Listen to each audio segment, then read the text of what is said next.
I am Rona, and I will tell you the story of my life, the story of what happened a couple of years ago.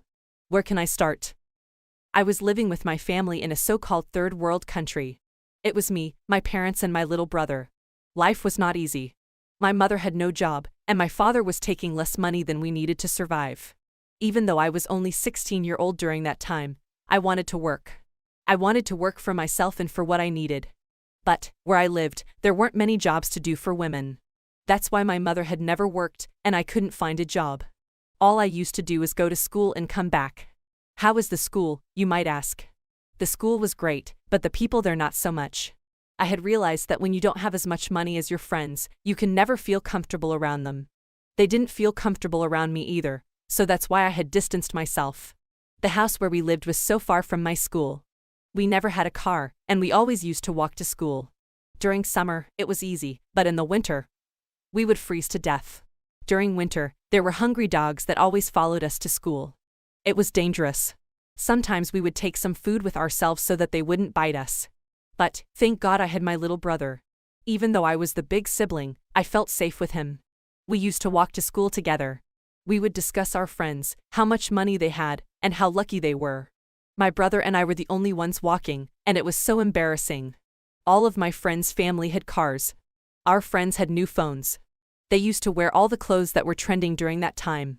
One of the reasons nobody wanted to date me was that my clothes were not trendy. And nobody wanted to date a poor girl. There were times when my brother and I would get back from school, and I couldn't help but complain.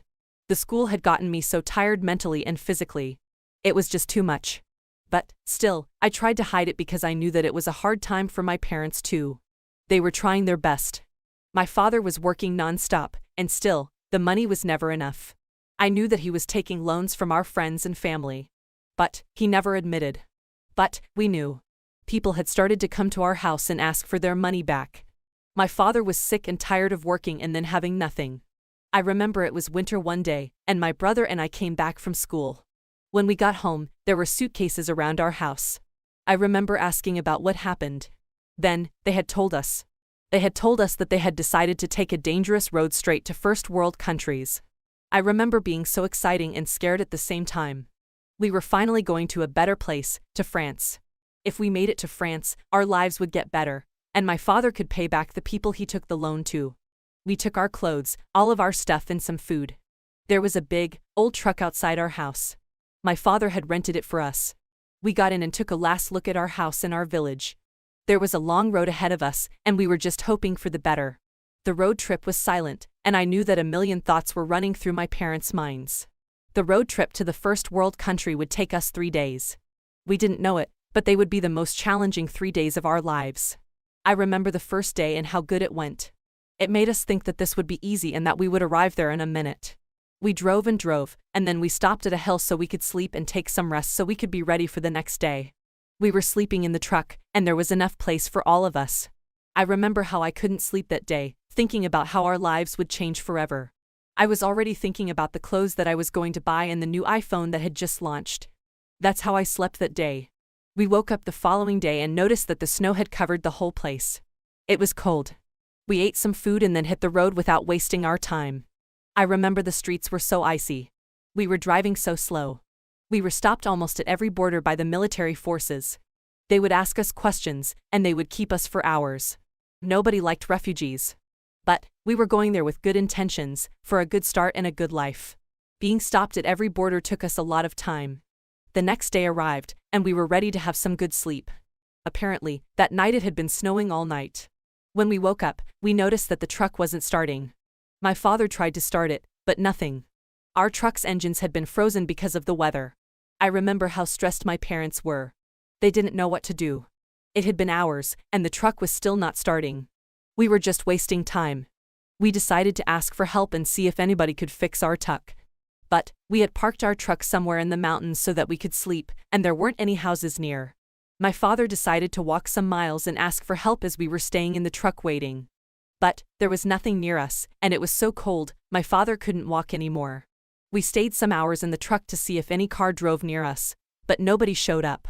There was only a little road left ahead of us, and we decided to put our fate into our legs. So, we decided to walk. It was the middle of winter, and it was so cold. We put on all the clothes we had, and we took our food.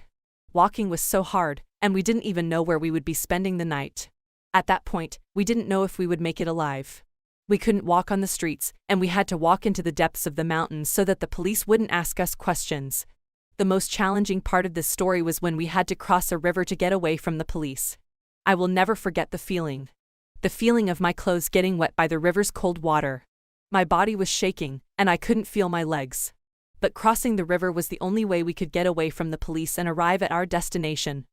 France. Our clothes were soaking wet, but we didn't care at that point. We were almost there. Our last most challenging part was spending the night outside. Our clothes were still a little bit wet. We had found an abandoned cabin and slept there on the balcony. The door was locked, but we didn't care. At least we weren't sleeping on snow.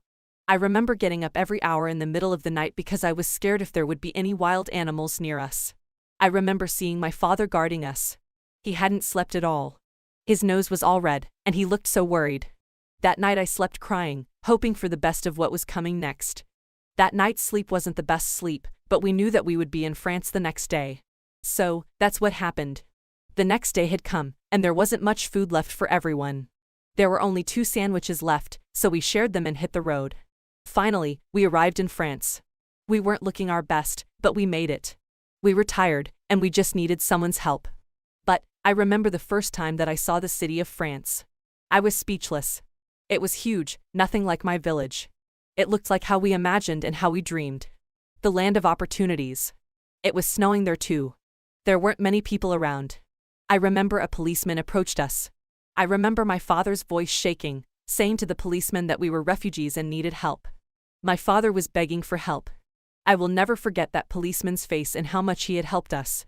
They took us to a place to stay. It wasn't a 5-star hotel, but we didn't care. We didn't need that. They gave us food and warm clothes. You should have seen my father's face and how happy he was. We all were happy. Our eyes were full of happy tears. I took a warm bath, and I fell asleep by the window while looking at the city. It has been months since we got here, in France. Our life has changed for the better. My father and my mother found a job. My father works as a taxi driver, and my mother works as a waiter. But, they are getting paid very well. At least, my parents won't worry about the essential things to buy for us. My brother and I have started school. Thank God that our school is near the apartment where we live. It's only a 5-minute walk. The people at my new school are so kind, and I have made some good friends here. They respect us even though we are not from France. Everyone at my school works after school, so I decided to work too. Why not? I could have my own money, and I could buy whatever I wanted. Plus, I always wanted to work. We have a neighbor that has a 1-year baby, and she asked me if I could work as a nanny and take care of her child. I accepted. I love children, and it's a fun job that gets paid very well. However, not everything is promised here. We are still just refugees. We are still waiting for the government to give us the final decision. We still don't know if we can stay here forever or go back to our village. It would be a nightmare if we had to get back. I don't miss my village because there's nothing to do there. Plus, we have adopted here very fast. It would be so sad if I had to leave my new school friends here, my job, and this city. Everything is more accessible here. I just wanted to share my story and ask you to pray for me. To pray for my family and all the refugees out there. I don't wish for anyone to go through what we went through. Every refugee story is different, but I know that we all have the courage not only to survive but to preserve and rebuild our shattered lives. My name is Beatrix, and I just wanted to tell a story about what happened 2 years ago in my life. A lot has happened in 2 years. 2 years ago, I was only 16-year-old. Life was not easy. I grew up in a very toxic household. I grew up with my parents fighting all the time. I don't know if there was a day when my parents didn't fight about something. But, when it came to me, they were completely different people. My parents are the sweetest parents anyone could ever ask for. They care about me. They love me. I am their only child. I was spoiled and loved like no other. But, sometimes, love is not just enough. Marriage is not just about love. Marriage is about commitment, and being responsible for what you do and say. Communication is key, but my parents didn't have that. I was only 16-year-old, but I was old enough to notice that they didn't know how to communicate with each other. My parents always fought, but I knew that it wasn't that serious until one day. I remember it like it was yesterday. I got woken up from the sound of my mother screaming to my father. My father came home late the other night, and my mother had found out that he cheated. My mother decided to file for divorce, even though my dad begged her to stay. I remember I felt so bad for my mother. No woman deserves to get cheated on. They decided not to live together anymore. One day they had asked me a very important question. They asked me if I'd choose to stay with my mother or with my father. I loved them equally. I mean, they are my parents. But the one that got cheated on was my mother. I couldn't be the one to let her down too. Plus, my mother had always been like a father too. She has always been there for me. So, that's what I did. I chose my mother. We left home. At that time, my mother didn't have a job. We had no job and nowhere to live. The only person that we could call to help us was my grandmother. My grandmother lived alone, so we had the opportunity to live there for some months until we figured some things out. Living at my grandma's house was fun. My mother was searching for a job. So, she was always out doing job interviews. Most of the time, I was home only with my grandmother. I loved her cooking. She cooked with love. She had told me some of her secret recipes. We would talk for hours. She would tell me about her life when she was a teenager and how much she missed my grandpa. I felt safe at my grandmother's house. The vibes were different. But, during that time, my mother was in a terrible place. My father had always been wealthy. When we went to the court, he won everything. His lawyers helped him take all of his wealth for himself, and not give anything to my mother or me. My father was almost making me go with him. But, I was old enough to choose. To this day, I still don't regret going with my mother. My father had shown his true colors. If he really loved us, he would help us and give us some money. At least for a good start. My mother struggled to find a job, and I remember feeling so bad. She was trying so hard. I remember wanting to quit school to work something and help her. But she didn't let me. She always said that I should work hard and finish school to be independent. Months went by, and my mother still hadn't gotten a job. At that time, my mother had turned into a whole different person. She was angry at life, at everything. Even at 16-year-old, I understood that she felt like everyone had let her down. At some point, she was ready to give up. She stopped going to job interviews. I remember how she didn't even want to get a bath. She was deep in depression, and she always used to fight with my grandmother. My mother used to put the anger that she had on my grandmother. One day, they got into a huge pointless argument, and my mother had enough. My grandmother was crying, saying that we didn't need to go. But, my mother thought that this would be for the better. This way, my mother would try harder and not give up so easily. My grandmother gave us our grandfather's old car. She couldn't drive anymore, so she thought we would put it to good use. She gave us her car, food, clothes and some money. It was winter, and we had no idea where to go. I remember us driving with no destination. It was snowing so much. It was almost Christmas time. It should have been the most wonderful time of the year. But, not this time. We drove and drove. We didn't know where to go, and we hadn't much money with us. It was the middle of the night, and we got tired. We found a mountain not so far from the city, and we decided to park the car there and stay the night. We shouldn't even have parked there. We would have been arrested. But, we had no other choice. I remember I was so scared to sleep in the car. We were scared if someone would knock in our windows and try to kidnap us or something. I hadn't had much sleep on the first night, but then I got used. But, the car was a blessing. Without it, we would be sleeping on the streets in the cold. We lived in our car for almost 2 weeks. It was the most challenging time of our lives. At that time, I wasn't going to school anymore. So, we kind of just stayed and hoped that my mother could find a job. I missed my bed, and I missed having a hot shower. It had been days that I hadn't had a proper meal. We used to eat cheap fast food with the bit of money that our grandmother gave us. The nights were so cold, and we used to sleep hugging each other. I remember asking my mother to go back to our grandmother's house, but my mother just wanted to make it alone. Even though we lived in the car, she never lost a job interview. I remember how she used to play it off at times like everything was all right, and how she used to sing and dance, to not make me feel worried. But, I knew that deep inside, she was sad and anxious until, one day, one perfect day, I was staying in the car, and I saw my mother by the window. She told me some good news. She said that she had got a job at a restaurant, and she will start working from tomorrow. My mother told the restaurant owner about our life, our situation, and he said that we could sleep there. At his restaurant. Our life was about to be changed forever, and we just didn't know it yet. We took our car and drove there. The restaurant was so beautiful and comfy. We met with the boss. My mother's boss was so generous and kind, and he was named Mitchell. He had asked me how school was going, but I told him that I couldn't afford school right now. I told him that I wanted to work and help my mother. He accepted that, and he had made me an assistant. I worked as my mother's assistant. Life was beautiful during that time. I could finally have some good sleep and eat some warm, good meal. I woke up early, worked, and had met some beautiful people. It felt good living and having a routine. It had been 2 years since my mother and I worked at the restaurant. I could tell that my mother was happy. I was happy too. During our time working at Mitchell's restaurant, something beautiful had happened. Love had happened. My mother fell in love with her boss, Mitchell. Who wouldn't love Mitchell? He was so kind and gentle, and he had helped us a lot. He became like my father in such a short time. He had never been married before because he had always been busy with his restaurant. But he loved my mother more than anyone before. He loved kids, and he treated me like I was his daughter. However, my mother's goal now is to be independent. She knew what she went through when she got divorced.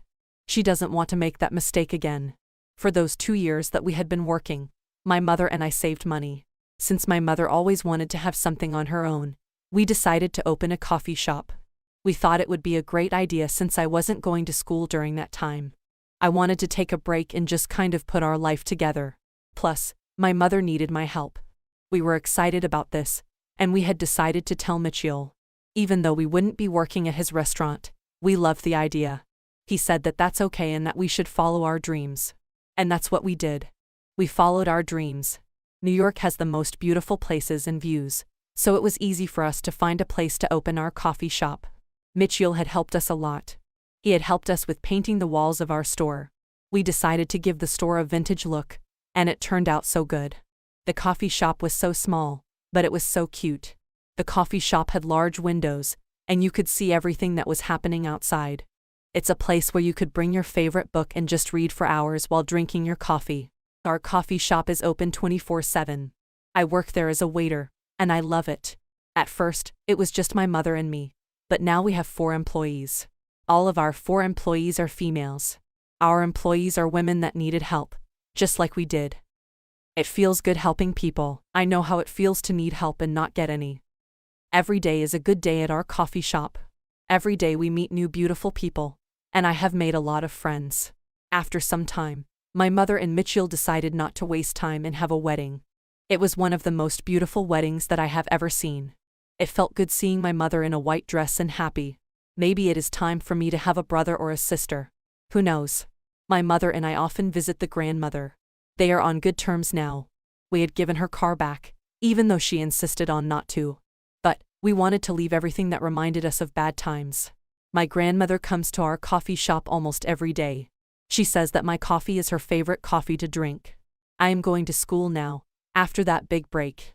Every day after school, I come here to our coffee shop, and I help my mother. Are you curious about what happened with my father? Well, I don't know what happened with him. We hadn't heard from him since my mother filed the divorce. He hadn't even called to see if we were okay. But that doesn't matter. We are okay now. Better than never. I just wanted to share my story and say that life works in very unpredictable ways, and that you should never give up. Life has its ups and downs, and that's the beauty of it. We should embrace the good and the bad times. I am Rita, and I will take you back to the 1999s. What was life like in the 1999s? In 1999 I was only 16-year-old. I remember it like it was yesterday. Life was good living together with the whole family. There was me, Mom, Dad, and my 2 little brothers. I was the oldest child in the family. Being the oldest child means having responsibilities. I remember I used to help my mother around the house. I practically raised my 2 little brothers. They are not so little anymore. Life was easy back then. We were happy and grateful for what we had. We were grateful for our little village and all its good. We took care of our lands, and the grounds thanked us by giving us food. Fruits of all kinds. I remember how much we loved our animals, our big, healthy cows. I was only 16-year-old, but I was fearless. I remember wanting to ride our horses, but my dad never let me. Winters back then were never easy. But it was that season that brought us all together in one room. The winters were so cold, and we used to all sleep together. We didn't know that something terrible would happen during the coldest days of winter. As far as I remember, it was morning, and we were staying inside our house when suddenly we heard people screaming. We didn't even have the chance to look through the window and see what was happening. My father came running and said that the military forces had gotten into our villages. I am pretty sure that I didn't even understand what my father had said back then. But, judging by how his face looked and how his voice sounded, I knew that something terrible was going to happen to us. I remember my mother running fast, getting clothes and some little food. My little brothers were crying their eyes out. I remember I was so scared. We took as many things as possible in such a little time and got outside the house. I wish we didn't get outside of our house. I wish I could delete the memory when I looked at all the people that lived in the village. Everyone was crying and screaming. Some babies were just born. Some people were sick and could barely walk. I remember that some couldn't find their loved ones. They were screaming their names so loud, desperately. The military forces had forced our village to move and cross the border. That time I didn't know what it meant. But we just kept walking, not knowing what to do or where to go. We thought that we should follow the crowd. We had worn 2 jackets each, but still, it was one of the coldest days since I can remember. We were walking, not knowing that that would be the last time we would be together in our village. I remember myself crying because we had left all the animals behind us. Even the animals were shouting and screaming, and even they knew that something was not all right. We were walking and walking till we couldn't feel our legs. The mountains of our villages were full of snow and ice, making it harder to walk. I remember like it was yesterday. My feet were so cold because the water had already got into my boots. At that time, my little 2 brothers were only 10-year-old and 8-year-old. My 8-year-old brother, Tommy, cried non-stop, and I carried him because I felt terrible. I didn't want to cause stress to my parents because they were already very anxious. That day, I remember seeing my father crying for the first time. It broke my heart because he had never cried before in front of us. And, seeing a man crying like that, like a child, my eyes are full of tears just thinking about that. As we were walking and following the crowd, our parents had written some stuff on our arms. As I remember, they had written our names, birth names, and the village we were in. They used to do this just in case we went missing or something. This made us even more scared and anxious. I remember that just the thought of getting separated from my family would make me go insane. After some hours of walking, I remember that we got in a truck. That truck could barely fit all of us. We were more than 100 people. We were holding hands non-stop because you could literally get lost in that truck. I remember that I could hear a thing my parents were saying. Everyone was crying and screaming. All of a sudden, the truck had stopped. I remember us thinking that the truck had problems, and that we had to stop. But, no, the military forces were there and had stopped the truck. The military forces made everyone get out of the truck and separated us into 2 groups. We were separated from our parents. They took my mother and father and then told the truck driver to go. To this day, this was the most challenging moment of my life.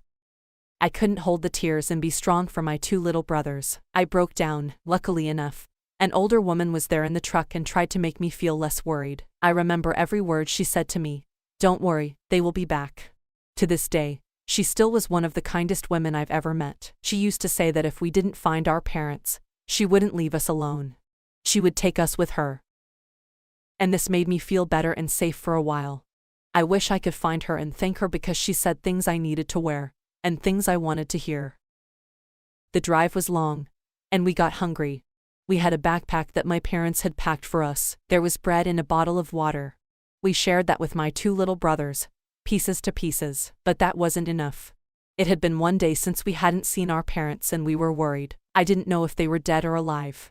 I didn't know where they were and if they had eaten anything. I remember not sleeping at all, scared if the military forces were going to separate me from my little brothers. They were my responsibility now. We had welcomed a new day, and that older woman had given us some food. To this day, I still don't know what we would do if this older woman didn't give us something to eat. We would starve. I remember what the people used to talk about in that truck. They said that we would all die. I used to cover my little brother's ears so they couldn't hear anything. Then, some good news.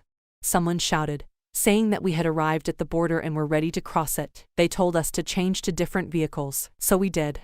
I took my little brother and went into a giant truck. There were people there, and all of the people there, I noticed a face. It was my mother.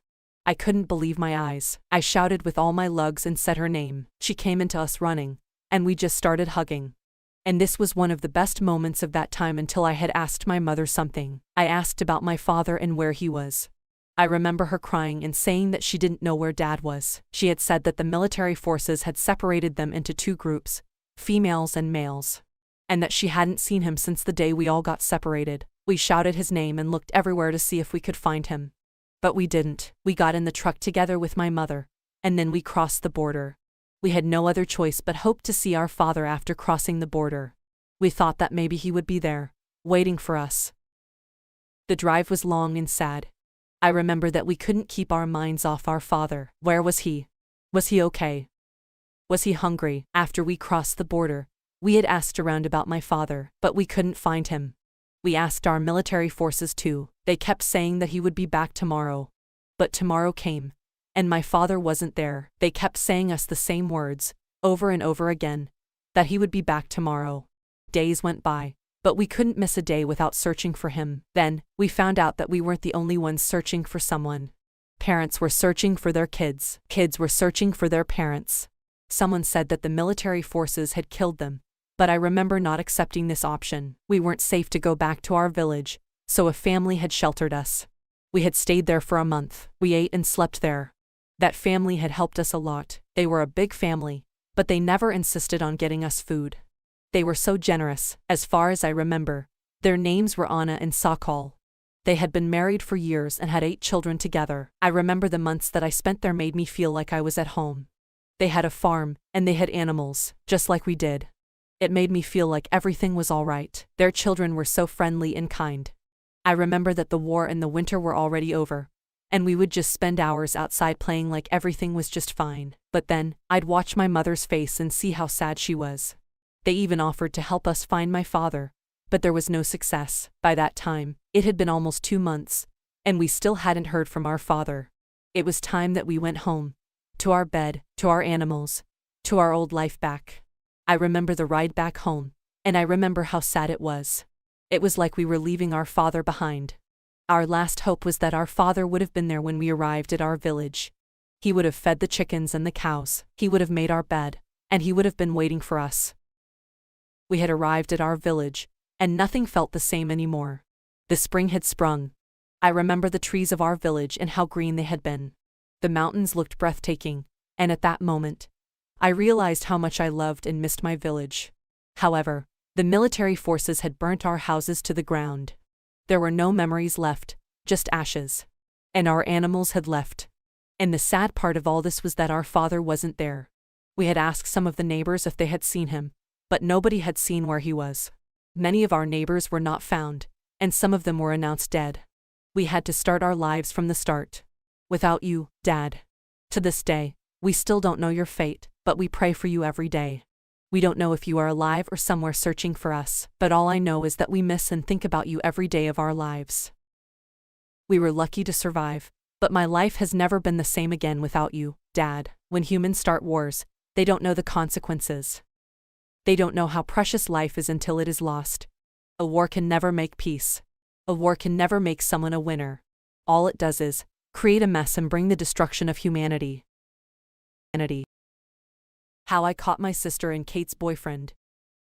This story portrays betrayal. It shows how betrayal can come from the people that are very close to us. This story details how I caught my sister and her closest friend's husband. Who would have thought my sister could do what she did? Sit back and enjoy how everything played out in this story.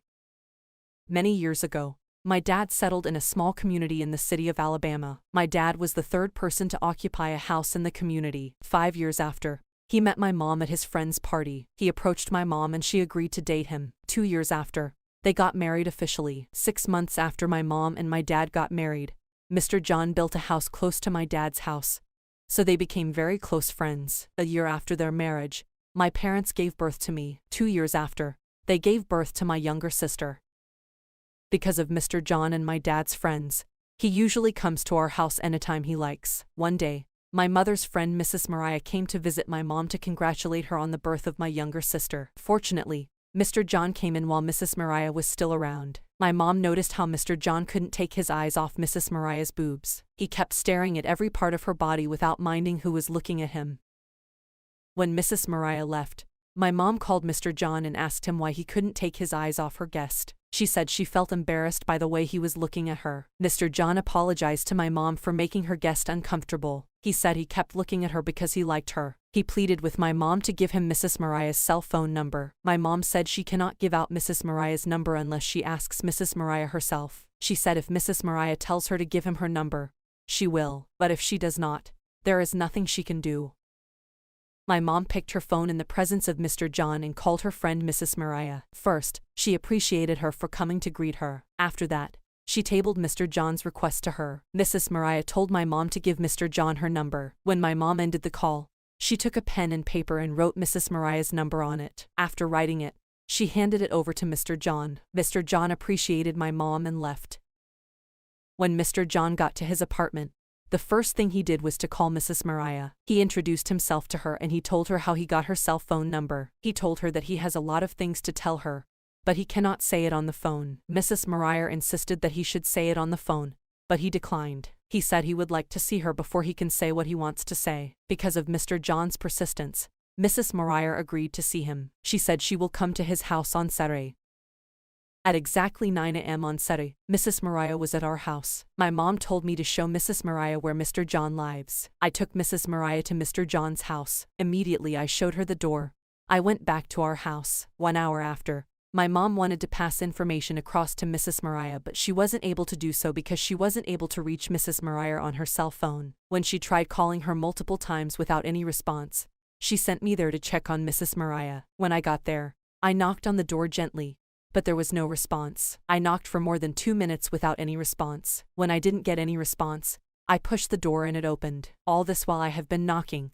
I didn't know that the door was open. When I entered inside, I didn't see anybody in the sitting room. As I moved closer to the room, I heard how Mrs. Mariah was moaning. Her moaning was so loud that Mr. John had to cover her mouth with his hand. I wanted to know why she was moaning, so I went out of the room and started piping through the window.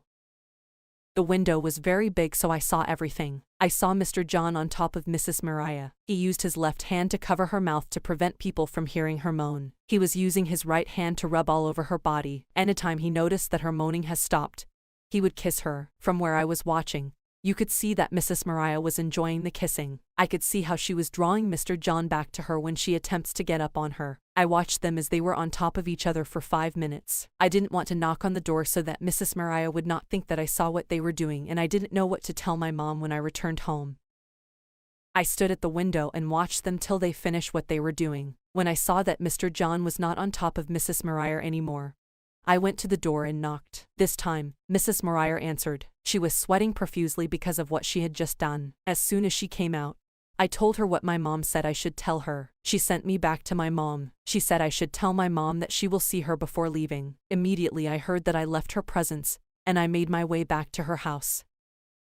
When I got home, my mom asked me why I stayed that long. It was a question I expected, so I prepared for it. I told my mom that I helped Mr. John do some home chores. I told her when I got there, Mrs. Mariah was the one doing the home chores, so I joined her. I told her that Mrs. Mariah promised to stop by when she is going to her house. 2 hours after, Mrs. Mariah came to our house in the company of Mr. John. You could see how happy they were. When Mr. John noticed that Mrs. Mariah and my mom were engaged in a conversation, he sneaked out without anyone noticing. When my mom looked back, she didn't see Mr. John. She asked me where he was and I told her that I did not know when he left. When my mom knew that Mr. John had left, she changed the topic of the conversation to what happened at Mr. John's house. She asked her friend what went down there. Mrs. Mariah said nothing went down. She said Mr. John told her he wants them to be more than friends. He said if she agrees to his proposal, he will get married to her very soon. My mom was surprised by what she heard because since she knew Mr. John, he has never talked to her about marriage, nor has she seen him with a woman in his house before. She told Mrs. Mariah that she cannot count the number of times that my dad has told him to get a woman. My mom asked Mrs. Mariah about what Mr. John told her. Mrs. Mariah said she likes him but she wants to take her time before making a decision. She said my mom knows how much pain men have caused her, so she wants to take her time before taking any decision this time around. My mom told her that she understood everything she has said perfectly. She told her that since she met Mr. John, she doesn't know him to be a bad person. She has always known him to be a person of impeccable character, and moral uprightness. She told Mrs. Mariah that one of the reasons Mr. John and her husband are so close is because of his moral uprightness. While Mrs. Mariah was leaving, my mom urged her to think about it very well and make the best decision that will suit her and her career. Mrs. Mariah appreciated my mom for her advice, and she promised to make the best decision for herself. When Mrs. Mariah left, I kept remembering the scenes I saw in Mr. John's house. At first, I thought she was going to tell my mom when she asked her what happened in Mr. John's house. My dad arrived at exactly 7 p.m. As soon as he took his shower and settled in the dining, my mom began to tell him what happened between Mr. John and Mrs. Mariah. She told him that for the first time, Mr. John is taking steps to become a married man. My dad was happy with what he heard. He said he cannot wait for his friend to become a married man. 1 week after, Mrs. Mariah called my mom. She told my mom she has finally decided to agree with Mr. John's proposal. She said she will call him in the evening after work to tell him. My mom appreciated her. She said it's a decision she won't regret presently or in the future. When Mr. John left his workplace, he stopped at our house. When he entered our house, my mom was expecting him to talk about Mrs. Mariah, but he didn't. My dad wanted to ask him, but my mom cautioned him silently. She whispered to him not to ask him. While Mr. John was discussing with my parents, his phone rang. He brought out his phone, but he did not answer the call. The call came in the second time, but he didn't answer the call again. At that point, Mr. John became uncomfortable. He wasn't flowing with the conversation anymore. You could see that he wanted to leave urgently, but he didn't know how to excuse himself. When my mom noticed that, she went inside her room and called my father. My father didn't want to leave his seat, but she kept calling him repeatedly. When my dad left his seat to attend to my mom, Mr. John immediately took his leave. When my dad entered my mom's room, she told him that she called him so that Mr. John can be able to leave. She told him that it seems the person that was calling him repeatedly is Mrs. Mariah. She told my dad that she has something important to tell Mr. John. Before my dad and my mom returned to the sitting room, they did not meet Mr. John. When John got home, he immediately put a call through to Mariah. He wanted to apologize to her for not picking her call, but she told him not to worry. She told him she knew he was with my parent, which was why he did not answer his call. Mr. John became relieved when he heard that. Mrs. Mariah said she called to discuss an important issue with him. She said she has been thinking of what he told her since the day she came to her house. She said it's a tough decision for her to take because she has suffered a lot. She said the decision she was about to take now was aided by my mom. She said my mom told her how upright and moral he was. She said she has agreed to his proposal. She said she hopes it's a decision she doesn't regret whether presently or in the future. Upon hearing what Mrs. Mariah said, Mr. John jumped for joy. He told Mrs. Mariah that she told him had made his day. He said this was probably his best day on earth. The next day, Mr. John came to our house with a smiling face. He was so happy that you could see it on his face. He didn't know that my parents knew what was making him smile, but they just pretended as if they didn't know anything. He and my parents started their conversation as usual. A few minutes into the conversation, he got a call. He brought out his phone and checked who was calling him. When he saw that the call was from Mrs. Mariah, he returned his phone to his pocket and silenced it. My parents were expecting him to talk about what Mrs. Mariah told him, but he didn't say anything. A few minutes after, he excused himself. When he went out, I saw him talking to Mrs. Mariah on his phone. After talking for more than 15 minutes on his phone, he returned to the sitting room to join my parents. When he entered, my mom asked him who he was talking to on the phone that kept him outside for so long. At that point, he decided to let the cat out of the bag, not knowing that my parents were aware of everything that happened. Mr. John said it was Mrs. Mariah that kept him out for so long. He said she has agreed to have an affair with him. My parents pretended as if they didn't know anything and jumped for joy. They congratulated Mr. John and urged him to make the wedding as fast as possible. 2 weeks after, Mr. John came to our house very early in the morning. He said he wants my dad to follow him to Mrs. Mariah's family house. He said Mrs. Mariah has told her parents about their relationship, and they have requested to see him. He said he doesn't want to go alone because he doesn't know what is waiting for him over there. My dad rushed to the bathroom to take his bath. After taking his bath, my mom served both of them breakfast. After breakfast, they entered Mr. John's car and left. After about 6 hours, they returned home. My dad entered our house while Mr. John went to his house. As soon as my dad entered the house, he asked for his food. He said the journey they undertook was very stressful. He said they had to leave there because of the distance. When my mom gave him his food, she sat close to him on the couch. She asked him what happened, where they went to. My dad said they were welcomed very well by Mariah's parents. He said they talked about other things like the wedding date, the wedding venue, and other things related to the wedding. He said they chose Sunday, January 5, 2020 for the wedding, and the venue is the Garden Place in Alabama. As soon as she heard that from my dad, she was very happy. She picked her phone immediately and called Mrs. Mariah. She congratulated her on her upcoming wedding and urged her to take very good care of herself for her new groom. A week before the wedding, Mrs. Mariah relocated to our house because she and my mom were the ones planning the wedding. My mom was in charge of almost all of the preparations for the wedding. 3 days before the wedding, my mom was very busy like she has never been. She was going from one place to another just to make sure that the preparation is in top gear.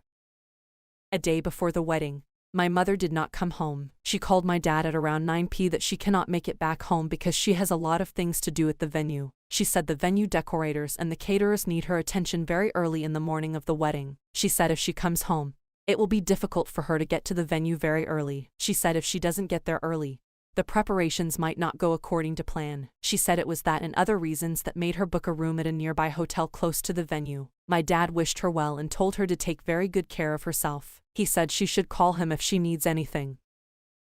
On Sunday morning, which was the day of the wedding, my father woke me up from sleep very early. He told me and my sister to take our bath and join him in his car. He said we have to get to the venue of the wedding very early so that we can help my mom. I hurriedly entered my bathroom while my sister went to my mom's bathroom. After taking our bath, we changed into our wedding outfit and joined our dad in the car. After about 1 hour and 30 minutes, we arrived at the venue of the wedding.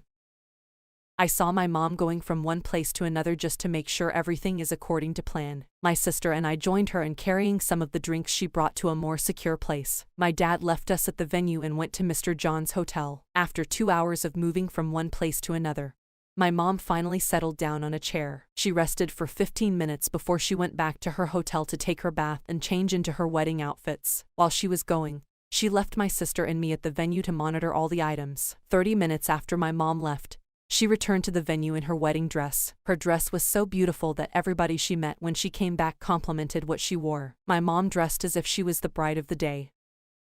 The wedding was colorful. People from all spheres of life attended the wedding. There was a lot to eat and drink at the wedding. The couples thrilled their guests with nice dancing moves. The highlight of the event for me was when my mom and dad were called to the dancing floor by the anchor of the event. My sister and I could not contain our joy when we saw our parents on the dance floor. My sister joined them on the dance floor, but I didn't because I was very shy.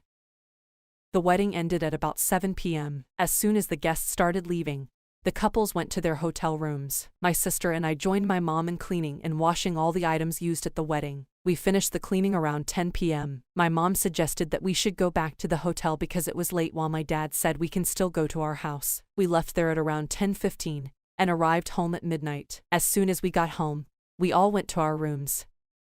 None of us woke up until 11 a.m. the next day. I was the first to wake up. When I checked the time, it was 11 a.m. I was wondering how I slept for that long. I went to my parents' room to check up on them, but they were still sleeping. I left them and went to the kitchen to get something to eat. My mom woke up at exactly 12:15 p.m. She couldn't believe her eyes when she checked the time. She woke my dad, who was still enjoying his sleep. When my dad opened his eyes, he was also surprised. He said he knew he was going to be very tired after the wedding. That was why he told them at the office that he won't be coming to work. My parents woke up very hungry, so my mom had to rush to the kitchen to prepare what we are going to eat. They didn't know that I had already sorted myself out in the kitchen. Therefore, I pretended as if I hadn't eaten. At exactly 2:15 p.m., my mom served our food. We all gathered at the dining. As we were eating, we were discussing what went down at the party the previous day. Everyone was talking about their highlights of the event. My dad said his highlight of the event was when the couples were called to the dancing floor. He said he didn't believe that his friend was going to dance because, for over a decade that he has known him, he has never seen him dancing. He said he was surprised when he saw his friend rocking the dance floor with his wife. My mom said she didn't have any major highlights because she was coordinating everything from where she stood. She said she is happy that everything went according to plan. When it came to my turn to speak, I told them that my highlight of the event was when both of them were called to the dancing floor. For me, it was bigger than the bride and the groom's dance. My mom and dad laughed. They asked me why I did not join them on the dance floor. I said they knew right from the time that I am a very shy person. I cannot dance in front of a large number of people. After the meal, my dad said he still needs some sleep. As soon as he went in, My mom followed him. My sister also stood up and went to her room. I was the only one left in the sitting room. When there was nothing to do, I picked up my novel and started reading. A week after the wedding, the couples returned home. We were in the sitting room when we heard a knock on our door. I went to the door to see who was knocking. Lo and behold, I saw the couple standing in front of our door. I screamed and hugged the couple so tightly. They entered the sitting room and sat close to each other on the couch. My dad asked about their honeymoon. He said hope they enjoyed it, and they replied in the affirmative. We talked about a lot of things. They appreciated my parent a lot for standing by them before, during, and after the wedding. After about 2 hours, the couple left our house. Mr. Mariah didn't go to work for the Fitz 2 weeks after the wedding. As soon as her husband leaves for work, she will come to our house. She will be at our house until 5 p.m. before she leaves. After the wedding, our relationship with the couples began to grow from strength to strength. We do almost everything together. If my father is invited to an event, he won't go except Mr. John agrees to follow him. My mom also does the same thing. 11 months after the wedding, Mrs. Mariah gave birth to a bouncing baby girl which she named Kate. The whole community was thrown into a frenzy mood with the arrival of Mrs. Mariah's daughter. As soon as she came back from the hospital, my mom moved to her house because she needed a lot of help and there was no one to help except my mother. My mom stayed with her for 1 month before returning home. Even when she returned home, she was still visiting her every day. She will go to her place in the morning and leave in the evening. My mom and Mrs. Mariah have been friends before she got married to Mr. John. The first day Mr. John saw Mrs. Mariah was in her house. These reasons and many more were my mom does not want Mrs. Mariah to experience any pain or suffering even for a second. 2 years after, Kate enrolled in my sister's school. Kate and my sister became very close because they did everything together. When Kate comes back from school, she will be with my sister in our house. Their friendship continued to grow stronger even though they were not of the same age. My sister graduated from school at 10 years old. She left Kate there who was still 7 years. My sister enrolled in St. Augustine High School after she graduated from the school. 3 years after, Kate graduated from primary school and joined my sister at St. Augustine High School. When school is on break or if Kate is free in her class, she usually goes to my sister's class to play. Soon, she started having suitors from boys in my sister's class. The first guy to approach her was Peter. One day, Kate came to my sister's class like she used to. She played with my sisters and her classmates like she used to. Peter sat somewhere waiting for Kate to leave so that he can follow her. As soon as Kate stepped her foot outside of the class, Peter followed her. While Kate was walking to her class, she heard someone calling her name from a close distance. As she turned back to see who was calling her, she met Peter standing in front of her. She asked him why he stopped her. Peter said he doesn't know where to start from. He said he has been taking a close look at her since she has been coming to their class. He said he has been waiting for the right time to tell her what he wants to tell her. He said he felt now is the right time. He said he wants her to know that he loves her and will do everything to have her. Kate looked at him and laughed. She said she appreciated him for having the courage to come to her, but she doesn't think she can have a relationship with him. Peter asked if she has anyone she was dating. She said that is not Peter's business. Peter said he will give her time to think about what he told her. He said maybe if she thinks about it, she might make a decision that will favor him. Kate said she doesn't need to think about anything. She said she has already taken her decision and her decision cannot change. Peter left Kate's presence heartbroken. He went to his class and sat alone without talking to anyone. His classmates kept asking him what happened to him, but he refused to talk to anyone. When Kate and my sister were going home after school, she narrated everything that happened with Peter to my sister. She told her how Peter approached her when she left their class, and she told her that she let him know immediately that she cannot date him. My sister said that was why he was moody and refused to anybody in the class. The next day, my sister went to Peter and told him that she knew why he was moody yesterday. She told him that Kate told her everything. Peter said he knew Kate would tell her because they are close friends. Peter told my sister to help him talk to Kate. He said if Kate agrees to date him, he would give my sister a wonderful gift. My sister told Peter to forget about Kate. She told Peter that she knows Kate very well. She said once Kate takes a decision, she doesn't change it. She told Peter to look elsewhere. 2 weeks after, another guy approached Kate. This time around, it was a guy in the senior class. He has been watching Kate for a long and he decided that day was the day he would do the needful. John waited for the school to close before approaching Kate. While Kate and my sister were going home, as usual, John stopped them. He asked Kate if he could speak to her for a few minutes. Kate told my sister to wait for her while she joined John. When she walked to where he was, she asked him why he stopped her.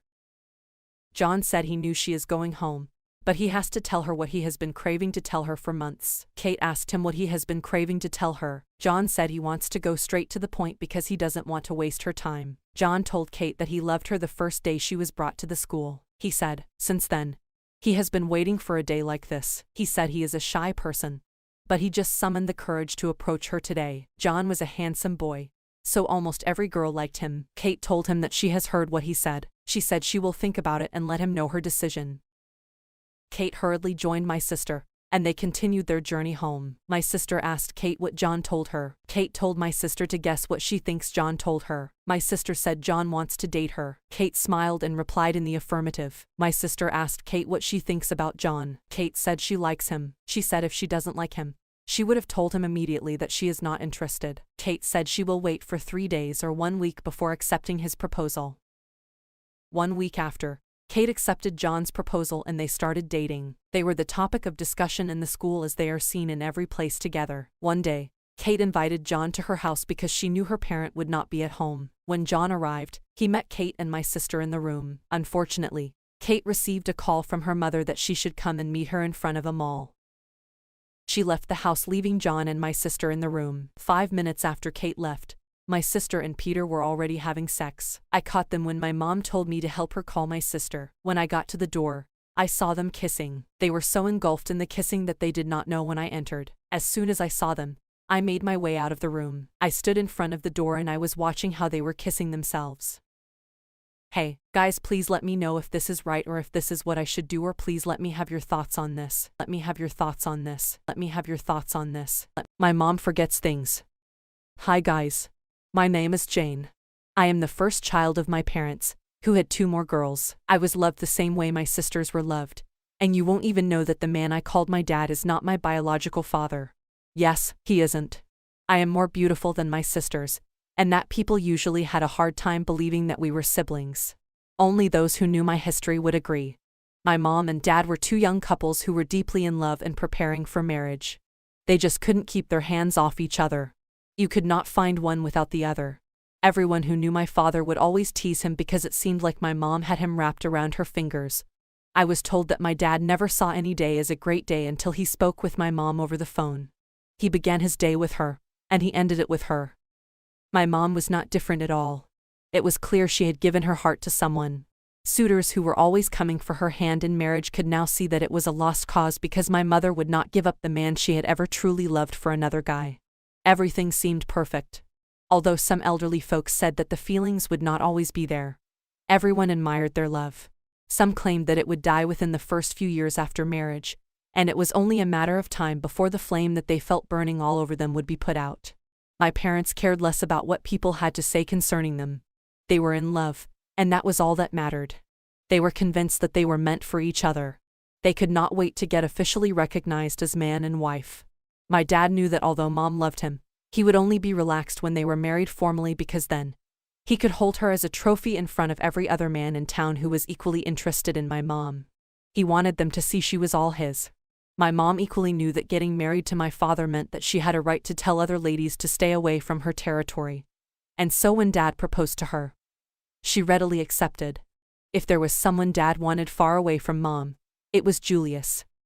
Mom was from an average family, the only child of parents who were high school teachers and understood the value of education. They tried instilling moral values into a mom from an early stage. Having a beautiful daughter meant that everyone would want to take advantage of her. This was common. Boys would go after girls just to sleep with them, and when they did, the story got around very quickly. Some girls usually get pregnant, so it was considered a normal situation if you found a girl of 14 years old pregnant with a child. The community was bad, but my mom's parents had no option of relocating since the school where they taught was right in the community. And they were not rich, so they had to do all in their power to raise my mom. They knew trouble lurked around every corner in the streets, especially when you had someone like Julius around. Julius was an irresponsible boy. He was irresponsible in every sense of the word. He came from a family who was known to be the perpetrators of most of the crimes in the community. Julius had irresponsible parents, but he soon overtook them in the race towards being wayward. He detested school. He had no brain for books. It was a sigh of relief when he was finally made to stop school because he had been a thorn in the flesh of the teachers and the school authorities. He fought with everyone, friends, foes, students, and teachers. On one occasion, he had threatened the principal of the school. My mom's parents were his teachers at once, and they did not need anyone to tell them about Julius. They just ignored him like he never existed, and it was to their advantage because they had watched him beat up a making teacher twice his size who wanted to punish him for coming late to class. When his parents were summoned for the 5th time by the school authorities concerning their son's attitude, they started a fight with the teachers there. And Julius joined them in the fight. The school authorities reported the issue to the police department, and that was when Julius was finally kicked out of the school. Julius then made a gang out of the boys living on the street who didn't attend school. He then grew worse. Out of the suitors who came for Mom, Julius was one who she had a hard time turning off. Julius just made it plain that he only wanted to sleep with her. And even though he had gotten about 3 girls pregnant, he didn't seem to care. He only wanted to sleep with Mom so that he could brag about his latest achievements all around the community. He wanted to be the first person who slept with Mom. He kept on making advances towards Mom, which she constantly rejected. When it was noised that Mom was engaged, Julius became furious. He was going to miss all he had been trying hard to get, and worse still was the fact that he was losing it to that. Julius had known Dad since childhood. Daddy was the direct opposite of all that Julius stood for. My grandparents taught them in the same class, and my grandparents loved my dad. They constantly used him as a point of reference to other kids. While growing up, Julius could mess with other kids and get away with it, but he couldn't try such a thing with Dad. On various occasions, Dad had given him a series of beatings, a memory he carried all through his life. And now once again, Dad was about inflicting pain on him by depriving him of his target. I once heard the story of how my father dealt with Julius while they were in their teens. My father has always hated injustice. He was often found defending the weak and defenseless. Julius was fond of bullying everyone, and no one had ever stood up to him until my dad moved into the community. He attended the same school, and was in the same class. My dad is quiet, but that shouldn't fool you. He had a lion in him. On his very first day in school, he saw Julius take the lunch of a poor girl. Since it was his first day in school, and he had no friends yet, he kept looking and trying to see the outcome of the whole situation. After Julius made away with the girl's food, she began crying, but when the teacher came and asked her what happened, she refused to tell him. And that was because she had been warned by Julius not to. Otherwise, she would face more severe pain. Everyone was afraid of Julius. On that day, before school was over, Julius walked up to Dad and told him to always respect him just like everyone else did. My father kept silent. The next day, Julius walked up to my dad and demanded that the content of my dad's lunchbox be given to him. Dad kept silent and continued eating his food. Everyone watched as they feared that Dad was soon going to be beaten up. Julius was furious when my dad continued to eat without even saying a word, so he threw away my dad's food on the floor. My father charged at him just like a mad bull. In a split second, Julius eased on the floor, and my father was on him, feeding him blows. Everyone started hailing my father. It took a while before the teachers intervened finally came around, but it was already too late. Julius had already lost some teeth but retained 2 swollen eyes. They were taken to the principal's office to narrate their account of the story, and that was when everyone in the class spoke up about how notorious Julius had been. Julius was immediately punished and suspended for 2 weeks. And as soon as my father got back into the class, everyone came around him. When Julius returned from suspension, he avoided my dad, and if he wanted to bully someone who knew my dad, he immediately left the fellow. That was how the rivalry and enmity between Julius and my father began. On one occasion, when Dad and Mom were coming from my grandparents' place, they met Julius and his gang. By the way, it was then that Julius got humiliated the most. Dad made it clear to him that he had lost the battle and would never in his life get an opportunity of sleeping with his soon-to-be wife. Mom raised her finger, which showed her engagement ring, and she and Dad turned and walked away laughing. Julius was furious. He was not going to let this one go by just like that. He made a plan, one that would ensure he repaid both Mom and Dad. Their wedding date was fixed, and everything was moving smoothly. However, 2 weeks before their wedding, Mom was raped by a group of armed robbers who invaded her parents' home. Julius arranged a gang to go and rob my mom and her parents. They went with guns and knives and immediately broke down the entrance door. They collected the few cash they could find, and while the gang members were about to leave, Julius said he came to collect something more than cash. He wanted to have a taste of Mom. His gang members tried changing his mind about raping Mom, but he refused, and they couldn't compel him as he was their leader. After he had his way with her, he laughed and said that the pig could have the leftover. That statement gave him away. This tragedy was too much to bear. My mom's parents wanted my mom to conceal the information from her lover so that the wedding would not be called off. But my mom, who was already traumatized by the experience, was not ready to build a home on the foundation of deception, and however, the news will eventually spread. And so she made up her mind to tell my dad about it. And she did. It was not an easy pill for my father to swallow, but he did. He was ready to get married to my mom. He covered up her shame by not informing his parents about what had happened. He assured my mother that his love was stronger than ever, and together, they would pass through this phase successfully. This made my mother's parents love my dad more. My mother found it difficult to become intimate with my dad during the wedding night. Her wound was more profound than they all thought. My dad was very understanding. He did not want to force himself on her. He was willing to help her get through this phase of her life, so they agreed that she would go for counseling. They would both see a therapist. A bigger blow soon struck when it was discovered just a week into the marriage that my mother was pregnant as a result of the assault. They were both distraught. My mother cried her eyes out. This was too painful. She began thinking about aborting the child, but my dad intervened. He was equally hurt, but he did not let it affect his sense of reasoning. He was still going to protect my mom from the world. He made a vow, and he was going to keep it. He promised my mother that he would love the child as though it were his very own, and that is what he has consistently done. It was very easy to detect who was responsible. An arrest warrant was made for Julius, but he fled the scene for a while. Some of his gang members were rounded up, while the rest went with him. He began living the life of a fugitive, going from one town or community to the other. But in each place where he went, he found it difficult laying low, as he often went on a robbery spree just to survive. Before long, he became wanted in several states of the country, and a huge amount of cash reward awaited anyone who would bring the information that would lead to his arrest. It was not long before the law caught up with him. During his trial in court, Julius admitted to the crimes levied against him, and he was sentenced to life in prison. However, while he was being led away, some group of armed individuals attacked the court and killed the judge and 6 officers. Julius escaped and disappeared from off the scene. 3 months after I was born, my grandparents started getting death threats from an anonymous fellow who claimed they would pay for almost taking his life away. It was clear who this individual was. It was Julius. My grandparents were witnesses during his trial, and so when he escaped, he vowed to make them pay. He made several attempts to kidnap me when I was a few months old just to cause my parents pain. My parents then decided that it would be best if my grandparents relocated to a different city. That's why they would be safe from danger.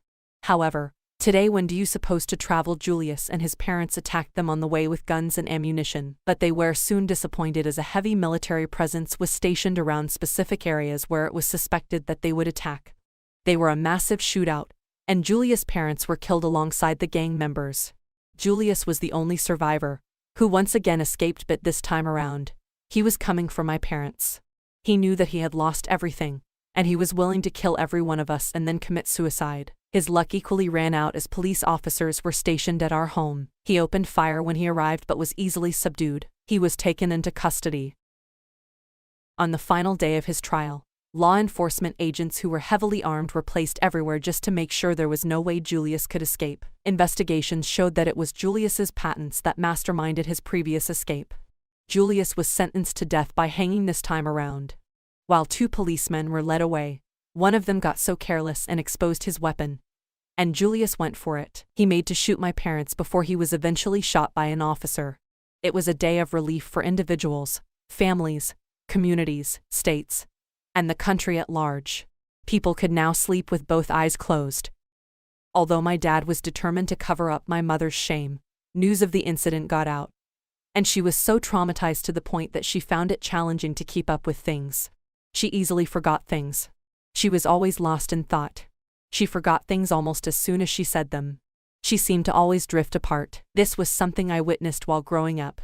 She would often get lost in her thoughts while cooking, that it was not abnormal to see her burn her food at least 3 times a week. There was a time when she drove down to the mall to pick up some items, but she boarded a cab back home. When Dad asked her if the car had broken down, She remembered she had driven herself to the mall. This was a regular occurrence. She would request something and reject it as soon as it came. It was no use getting into an argument with her because she was always right. My dad was patient all through the years. He had helped turn Mom's mess into a powerful message, and they both found themselves counseling young couples who were going through a marital crisis. They often organized classes for these couples at home where they would encourage the couples by telling their own story. This class was tagged Sex, Love, and Goop and aired on Netflix. They were a source of encouragement to these young couples who soon started testifying about how the story of my parents helped them. We, the kids, were never allowed to come close to the area where this meeting was held.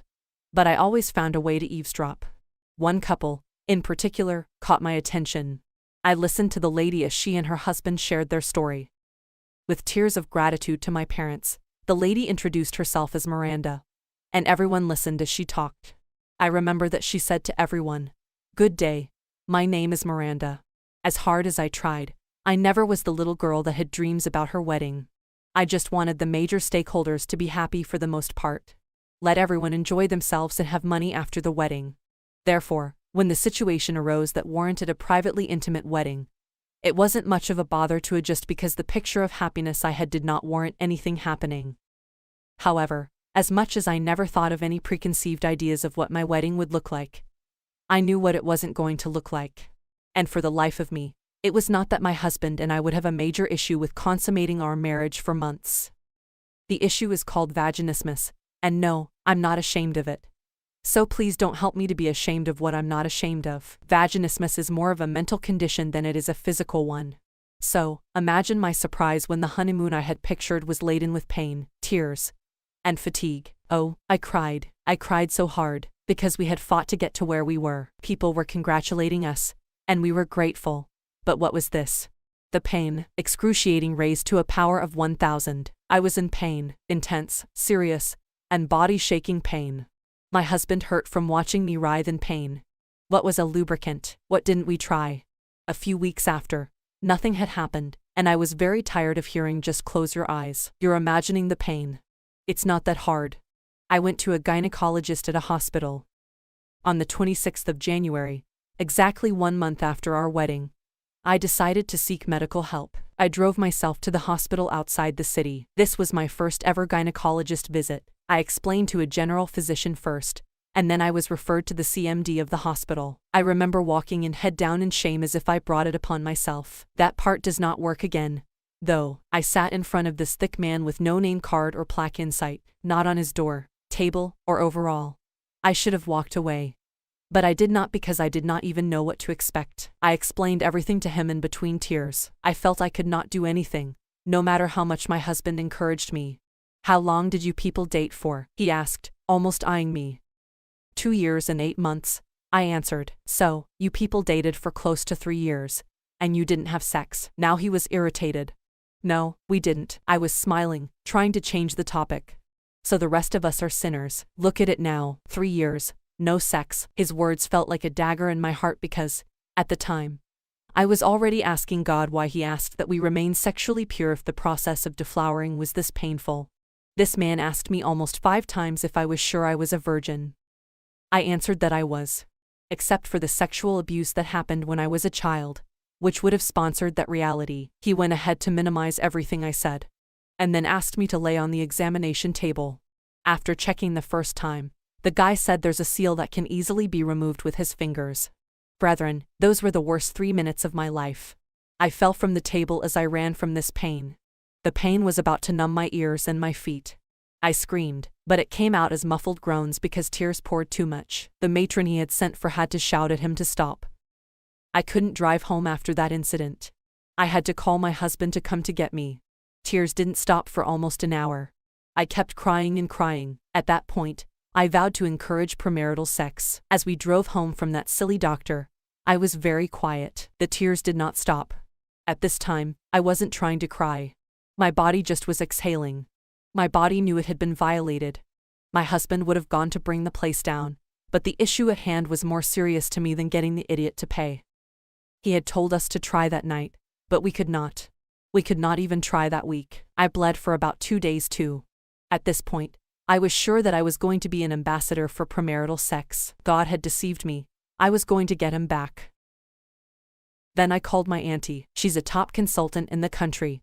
And long story short, we were in Illinois. University College Hospital.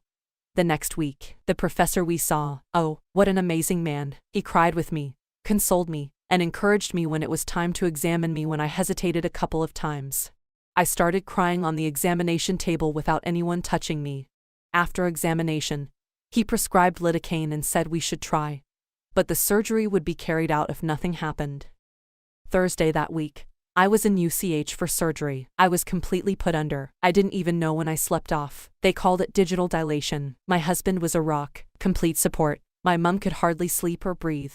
Oh, I don't want to go into my mum's reaction. It's too much. The woman was broken. Anyway, after spending the little we spent, and the time, my body was knocked out for 2 weeks after that surgery. I was dizzy for 2 weeks nonstop.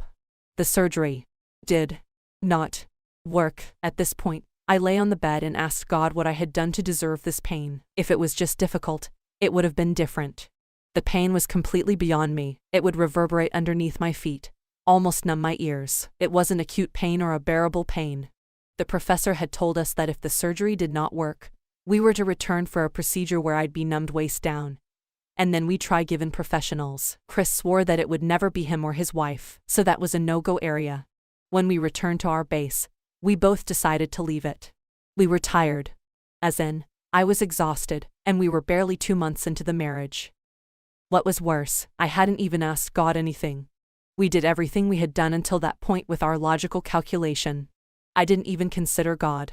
I didn't ask if it was His will. I became desperate and ran to help God. I didn't realize what I'd done until He and I had a conversation, and He chided me gently. I cried. Auntie D and the professor kept calling to find out our progress, and I had to gently tell her to leave it be.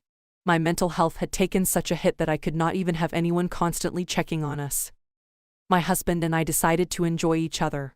Ladies and gentlemen, penetrative sex is not the only sex in the world. It's not. So, rest very well.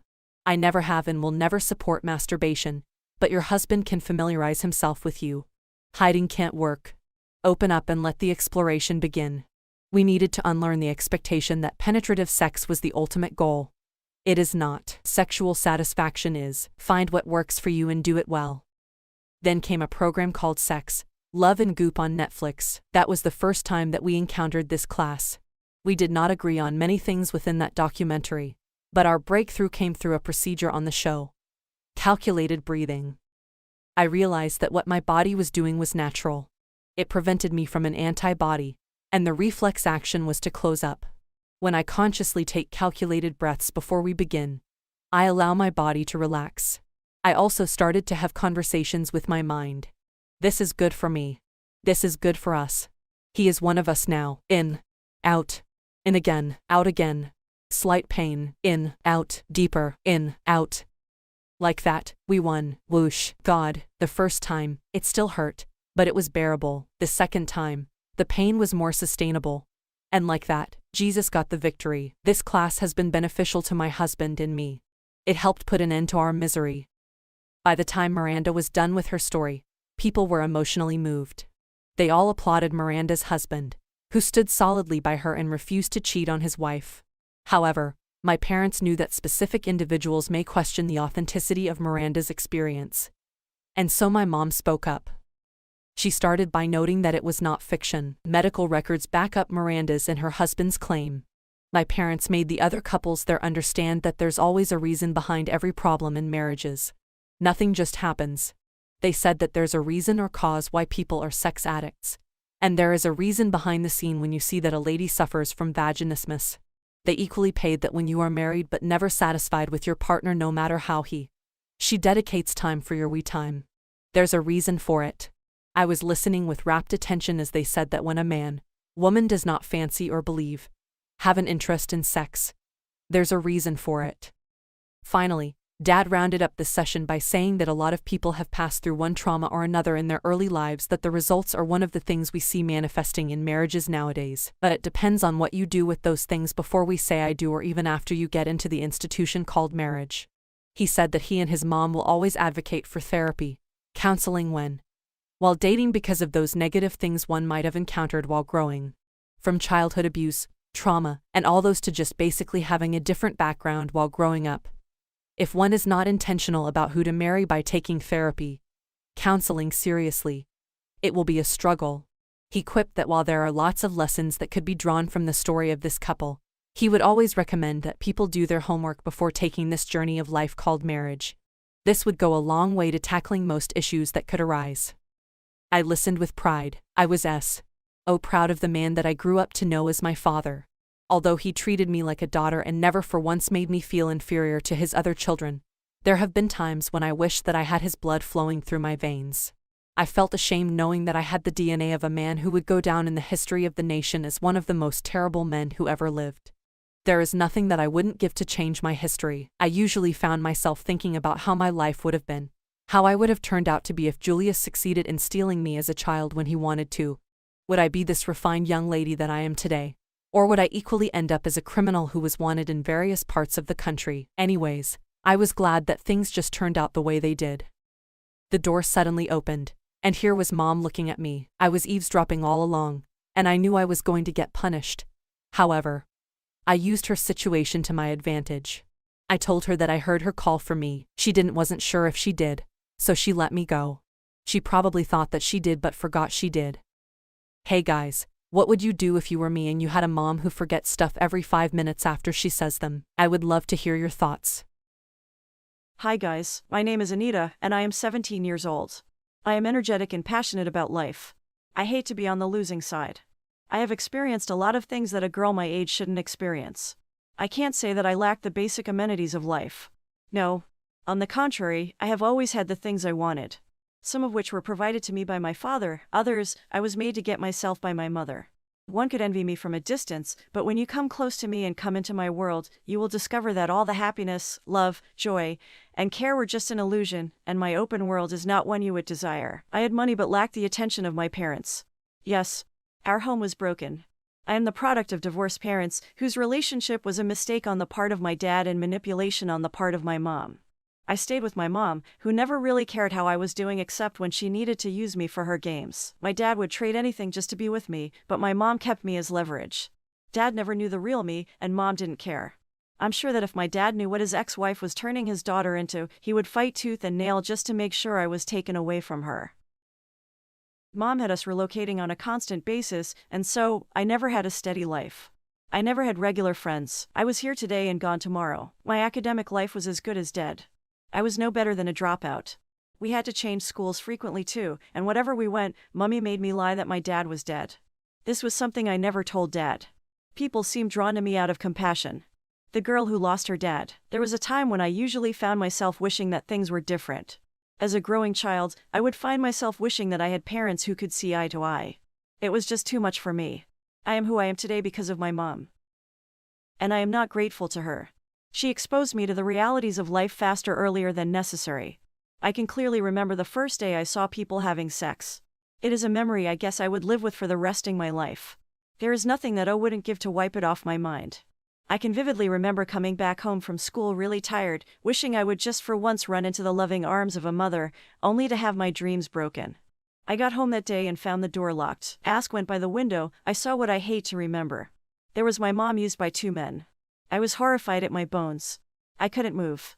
I just stood looking with tears pouring out of my eyes. After about 10 seconds, she turned her head, only to find her 12-year-old daughter crying.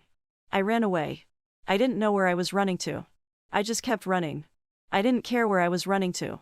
I just wanted to run away from what I had just seen. I was broken. I was bitter. I didn't know when I finally ran back to school. I would rather stay in school than go home to such torments. I don't know how long my mom looked for me. I don't even know if she ever looked for me, but she came to pick me up after management called her. On our way home, she tried acting nice. I can't remember the excuses she made, but she somehow made me promise not to tell Dad about it when next we spoke. Although I promised to keep the secret, that night, I was broken.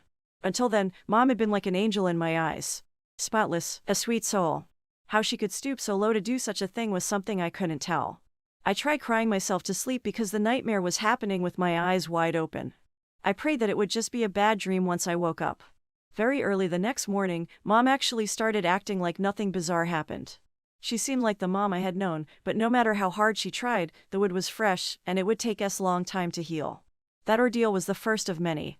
Soon, she got tired of hiding her shaft deals from me that I got used to seeing various men at our place. Why Mom chose to live that kind of life, I could not tell. When I grew older, I understood why she tried her best to beat poverty. My mom was from a poor background. Her parents were extremely poor. It was so bad that they had nothing but hatred towards her when she was given birth. Her parents hated her for coming into the world. They cared less if she lived or died, and she was usually at the mercy of the good-hearted people of the community. She never knew what it meant to be loved. Although they shared the same house, everyone lived on their own. Her father lived for himself. Her mother lived for herself. Her sister lived for herself. Her half-brothers lived for themselves. Nobody cared for anybody. If anyone was sick, nobody cared. If anyone died, nobody cared. I learned that Mom once ran away from her home for 3 days, and nobody cared if she was alive or not. The hatred was too much in the family. It was really a dysfunctional family.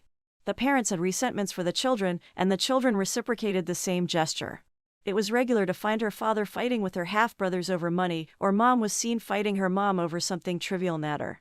Her parents were often heard saying that their biggest regret in life was the failed abortion of all their kids. There was a time when my mom fought with her mother over a man.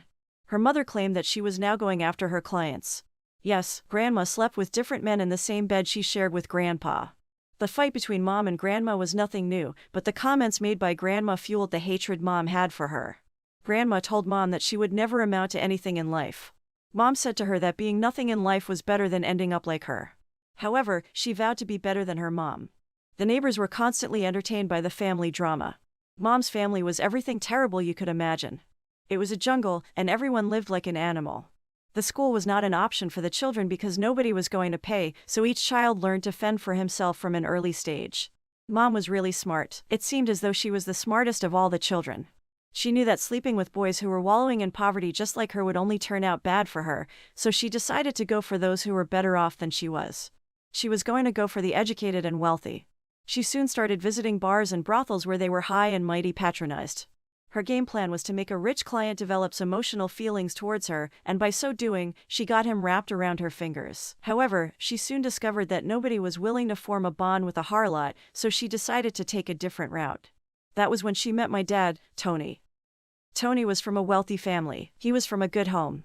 He had me raised with a high level of moral standard, and his parents had lots of expectations from him because he had been given a lot. He had a religious upbringing, and he was never allowed to do the kind of things other kids did. He didn't date girls, he didn't go for parties, he was just made to focus on his career, and he exceeded expectations. As a result of his parents' wealth and influence, he did very well. Tony was now a man, and due to his background, he hardly thought about marriage. He had zero thoughts about dating and getting married. He was into his work. This soon gave everyone around him, especially his parents, concern. They soon began advising him to get married. His company held a party to celebrate their achievements, and his colleagues persuaded him to lighten up and join them at a bar. It was while he was there that Mommy spotted her next big fish. She approached him while he was with his friends, and they happily excused themselves. Mom quickly knew that Tony was a newbie in places like that. He declined the glass of wine she offered him, and when he finally gave in to her request for a dance, Mom had to guide his steps on the dance floor. Soon after the party, Mom took him for an after-party, which led to her becoming pregnant. Dad was full of regret. What was he going to do? How would he tell his parents that he had gotten a girl pregnant outside wedlock? He was scared of aborting the child as he didn't want to put either mother or child in harm's way. His religion forbade abortions. He finally decided that it was best he just got married to her. He took her to his parents, and when they questioned her, she lied that her parents were dead and she had to fend for herself. The marriage took place before the pregnancy became obvious. After the childbirth, he learned he had made the worst mistake of his life. One which could ruin him. Mom resumed smoking immediately after I was born, and her thirst for alcohol couldn't be satisfied. She turned the home into a mess, and even though she would never lack since she was the wife of a millionaire, she was never really satisfied. She kept on going to parties, and while I was still months old. Dad couldn't understand why a mother would be this reckless. It was clear that she didn't know how to love. I guess that you can't give what you don't have. Dad finally decided to get a divorce from her when he caught her sleeping with one of his staff, and he discovered that her parents were still alive with 6 children. It was more than he could take. He cared less about the consequences. After her marriage to Dad, Mom traveled down to the community where her family was staying. Being a billionaire's wife, she went with her car and driver to spite her family. She needed to show her mother that she finally ended up very well. It was the talk of the town. She had changed her name from Rachel to Cindy. She spoke in an accent that was foreign to her community. She threw money in every direction except towards her family. The hatred was deep. Her family was not going to let her be. They traced her down to the city and made several claims about being her family, but she simply told her husband that they were just frustrated beggars who were out to take advantage of other people's success. Tony believed her. However, after so much pestering, Tony decided to give it some thought, and he paid an agent to investigate the issue. The findings were shocking. They were Mom's family. Dad traveled down to the community where they lived to see for himself. The people of the community gave him the history of his wife. Dad was shocked by the bones. Mom always had surprises for him, but now, he had had enough. He drove back to the city in anger, only to find one of his male staff sleeping with his wife. Now nothing would hold him back from getting a divorce. He told his parents, who were in full support of his actions, and the divorce proceedings commenced. Mom got a good fortune out of it, and she was awarded my custody. Something that Dad didn't want her to have. Dad was made to pay her a certain amount every month, which would include Carter for the needs of both mother and child, and he could see me twice every week. Mommy didn't seem to care. She had won either way. She would no longer have to dance around with poverty anymore, or so she thought. Within months, she had squandered the money gotten from the divorce, and we had to live on the monthly allowance. This allowance was never enough for Mom, and so she decided to play her game again and get another prey. This made us go from city to city. This made my claim to not have a father. It wasn't until I was 14 years old that my mother finally forced me to have sex. The men who usually visited the homes where we stayed would often make passing glances at me. They complimented my beauty and would whisper something into Mummy's ears, after which she would nod her head and say that I wasn't ready. When I turned 14, Mom made me follow a young man home. I guess he was twice my age. He was the son of one of her older male friends, and I later learned that the man wanted his son to get intimate with the lady because he heard him say that he was attracted to men. So, when this friend of Mom paid her a considerable amount, she called me and asked me to follow the boy home, and we should both enjoy ourselves. We got home, and I was amazed at the beauty of the house. I had only seen such places in the movies.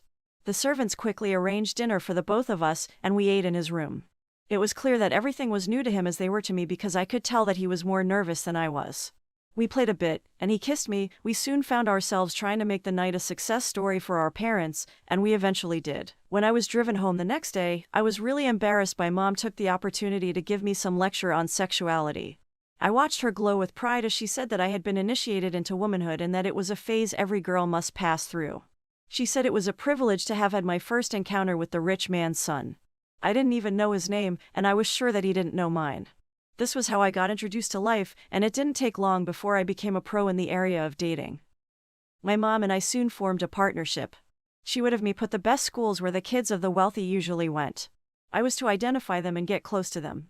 Through them, I would then give her access to their father. Mom had no issues making these men fall for her. She was beautiful. Far beautiful than myself. This was how Mom sustained the luxurious life she had so come to know. It was when we moved over to a new city and I was enrolled in a new school that I met Pete. Pete was a charming guy, but he was not really my type. He was naive in every sense of the word. I played the pity game and got the empathy of the class. Pete was moved by my story. He never knew that I was moved by his father's wealth. He was an excellent combination of intelligence and wealth. I soon had Pete solving problems for me, academic and financial difficulties. I had learned to be manipulative, just like Mom, so I had no issues making Pete think I was genuinely interested in him. Mom would always warn me not to lose focus or get attached to any guy because we were not going to stay at a place for long, so I had never had a serious relationship with anyone. I don't even remember a time in my life when I had feelings for a guy. I was just taking them for a ride. Pete soon invited me over to his house. He had wanted me to meet his dad. When I arrived, the dad was still busy and Pete and I just sat at the lounge talking. When he finally came to join us, I was overwhelmed by his presence. He had such charisma and confidence that every lady would want her man to possess. When I saw him, I almost doubted the fact that Pete was his son because he was way handsome. His light baritone voice carried with it such authority that made his servants loyal. When he came, Pete immediately introduced me to his father, Mr. Xavier. I was smitten. I watched his whole body as he talked. He was the complete package. He asked about me, and I talked about myself. I gave him the usual story that I had given everyone else about my dad being dead and my mother working hard to make ends meet. They all bought the story. Everything went perfectly that night. After dinner, Mr. Xavier asked that his driver drop me off. I wasn't pretty sure that I had impressed him that night because he seemed to pay little attention to me. However, I looked forward to coming over again, not seeing Pete, but seeing his dad. Mr. Xavier. However, although I was intrigued by him, I knew that the story concerning his escapades with ladies could be true because he never seemed interested in my mom when I spoke about her. Mr. Xavier was an oil magnate. He never remarried after the death of his first wife, who died during childbirth. He wasn't ready to settle down with any lady because he knew that they only came around because of his wealth. Losing the woman whom he had struggled with was really painful for him. His wife was everything to him. His success story would never have been written if not for her sacrifices. She was his motivation. She saw things in him which nobody ever saw. When he was starting up, things were not very smooth, but she stuck with him and she gave him every support which he needed. He was really a mess, but she fixed him up. He was scared that she could leave him at any point in time because she had the opportunity to ditch him for more affluent guys, but she always reassured him of her undying commitment towards him. It was clear to Mr. Xavier that his lover was an angel sent to him from up above. He owed her his life. His life was now worth a lot simply because of the investment she made in him. He proposed to her as soon as he could afford a ring, and although she had no reason to say yes, she did. She was willing to risk her life for him. After they were wedded, she further intensified her efforts towards the growth of his company, and 5 years into the marriage, he was already a billionaire. That was when she became pregnant for Pete. Mr. Xavier was so happy when he got the news of her pregnancy. They were finally going to get an addition to their family. He made plans for them. He put things in place for the delivery. He actually got his wife a surprise house and a private jet just to say thank you. It was, however, a sad day for him when he was told that she didn't make it. He felt terrible. It was as though his world had just crumbled. He experienced a kind of pain that he had never known in all his life. He felt empty inside. His wife had just left a space that would be impossible to fill up by anyone else, and although he found consolation in the child which she left behind, he made a vow not to remarry. He knew that he would have a hard time finding a lady who wouldn't love him because of his money. A few months to his wife's demise, he began visiting clubhouses, and that was where he slept with a lady who claimed to be pregnant for him. He wasn't going to make the mistake of getting married to this harlot. That was a mistake a friend of his had made years back. He, however, took care of the lady who claimed to be carrying 2 children on the inside of her. He made sure she was comfortable and lacked nothing. He was willing to accept responsibility and take care of them all, but it was soon discovered that the lady had been lying all along. The pregnancy test was positive, and she did have twins, but they were not his. Although he didn't send her to jail for extortion, he quickly took back the car and house that he had given her. This further strengthened his resolve to be on the lookout for women. A week after I had met Pete's dad, I fell ill and missed school. This was our plan to get Pete to come to visit, and he did. When he arrived home, Mom quickly made him feel comfortable. She was good at that. Pete immediately fell in love with her personality. She was giving the love of a mother which he had never known or experienced. All through his stay, I was eagerly waiting to hear him say that his dad sent regards to me, but he didn't. While looking at him talk or laugh, I could only think about his dad. What was happening to me? Why was I falling for his dad? This was the first time in my life that I would really be interested in someone, and it just had to be my boyfriend's dad. Pete gets home feeling overwhelmed by the love shown by my mom. It told his dad all about her. She lit up a spark in him that his father had never seen since he was born. It wasn't surprising when Mr. Xavier invited Mom and me for dinner at his place. We knew that our plan was making progress. The day finally arrived when we were going to meet with Pete and his dad. I was eagerly looking forward to it because I wanted to see Mr. Xavier again. Mr. Xavier sent his driver to come and pick us up at about 7 p.m. We arrived at their home, and everything was well placed. We were led to the sitting while we patiently waited for our host to show up. I watched Mom feast her eyes on the eloquence of everything. Not even her billionaire ex-husband had such taste. I could read her thoughts from the look on her face. This was a big fish that would take a lifetime to consume. I knew that she was already playing a scene in her head where she would wake up in that house and boss the servants around. Before long, one of our hosts arrived. Pete. He was smiling and happy to have us around. I was sure he would have a nervous breakdown if he knew that he was expected but not wanted. I watched Mom put up a fake smile. It always baffled me how Mom could play different characters at once. How could she be good one time and bad the next? Mom was a wonder. While we were all seated and getting comfortable, I had the familiar voice that I was longing to hear. It was Mr. Xavier. His perfume filled the air. Our attention was immediately shifted from son to father. We all stood up to greet him, and he seemed impressed. He invited us to the dining table for dinner. Mom and I were blown away by the kind of service his staff rendered. Mom avoided every topic that would lead to her ex-husband, which we claimed was dead. She acted hurt by the painful memories of the past when Mr. Xavier asked about her husband. I don't know how she did it, but tears just flowed out. I almost believed that they were real. This woman never ceased to amaze me. Mr. Xavier felt bad that he had asked her about the past she was trying hard not to remember. He personally understood what it meant to lose someone you loved. He had had the same bitter experience. He apologized to Mom for making her uncomfortable, and Mom simply played the victim. We never wanted the night to come to an end, but it did. I was not particularly glad that Mr. Xavier and Mom spent most of the time together. That night was the beginning of another adventure for us. Mr. Xavier frequently began inviting us over to his place at weekends. He would sometimes persuade us to spend the night at his house. Mom had warned me not to get intimate so quickly with Pete so that I didn't appear like the cheap girl that I already am. She equally didn't give Mr. Xavier easy access. This made him all the more interested in her. She didn't seem like other women. She rejected his cash gifts and even turned down his offer to buy her a car. She didn't seem interested in his money at all. She always wanted things put in order, and I was amazed at her meaningful contributions to discussions centered on the oil and gas sector. I repeatedly asked myself how a lady who had never seen the four walls of a classroom had such knowledge. Her charm was finally catching up on Mr. Xavier, who saw more of his wife in her. The closer the holidays came, the closer Mom and Mr. Xavier became. I had no other option than to stick with Pete. I guess a bird at hand is worth more than 1,000 in the bush. When the holidays arrived, Mr. Xavier suggested that we go for a vacation somewhere in the Maldives.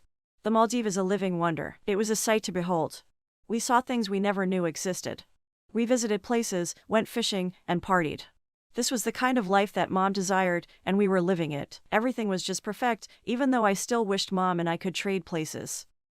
I wished that she could settle with Pete while I would be left with his dad. It wasn't their first time coming there, though. Almost all the staff was well acquainted with Mr. Xavier and Pete. They looked at us as though there were others who had been in our position. Well, it didn't matter to either of us because we were occupying the position now, and we were not going to leave anytime soon. It was on our second day there, while Pete and I were taking a walk, that I discovered how deep he had fallen for me and how deep his dad had fallen for my mom. I listened with a grin on my face as he told me that he had never felt this way in his entire life. He confessed to me that this was the first time he was feeling complete. He said that this was the first time he actually knew the joy that came from a whole family. He then told me about his birthday that would be coming up in 2 weeks. It was going to be celebrated at home with most of his father's colleagues and friends present for the occasion.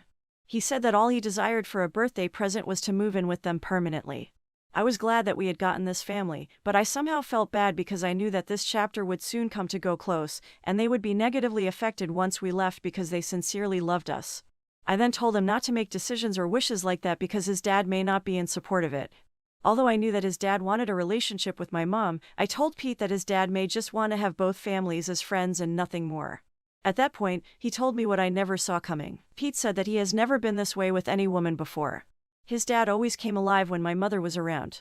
Pete said that he overheard Dad telling his friends that he had found a span just like his ex-wife and he was going to propose to her during my birthday celebration. This was it. We were almost there. I couldn't wait to tell Mom even though Pete told me not to. This was good news. When we got back home, I broke the news to Mom, and she was overjoyed at the prospect of becoming a billionaire's wife once again. Life had finally given her a second chance, and she wasn't going to take it for granted. She wasn't going to let anyone, not even her family members, ruin this golden opportunity. She would never go back to her community to show off. Mr. Xavier told Mom about the birthday party and asked that we both be present. He had a popular designer design a dress for her, which was worth $10,000. Mom and I showed up that day.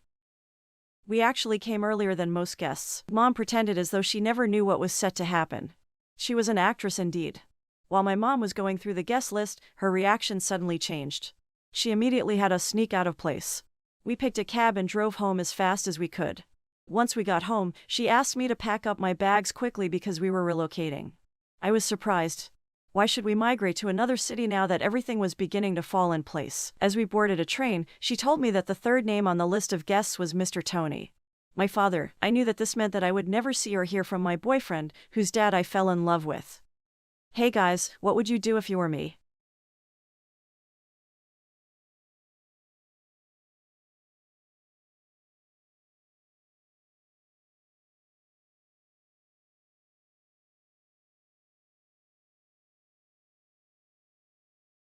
My name is Anna. I am 19 years of age. I was born in Washington. I started my life as a little girl in the city of Washington. My parents moved to Washington a few weeks after they got married. 2 years after they gave birth to me, I started primary education in Washington. After my primary school education, I was enrolled in another high school in Washington. When I graduated from high school, I got admission into a college in Texas. For the first time in my life, I had to live without my parents and live elsewhere. My dad got a good apartment for me because he didn't want me to stay in the school hostel. The apartment was nice. I fell in love with the apartment as soon as I entered. My dad stayed with me for a day before he traveled back to Washington. The next day was the day I was supposed to resume school. I woke up very early, I took my bath and I prepared for school. My dad got me a taxi driver that will be driving me to school and be taking me back home after lectures. As soon as I finished my preparation, I called the taxi driver. He called me immediately. He arrived at my gate. I entered the taxi and we drove off to school. We arrived at school at exactly 7:50 a.m. The school was so big that I couldn't find my way to my faculty. While I was figuring out how to locate my faculty, I saw a young guy standing close to a tree.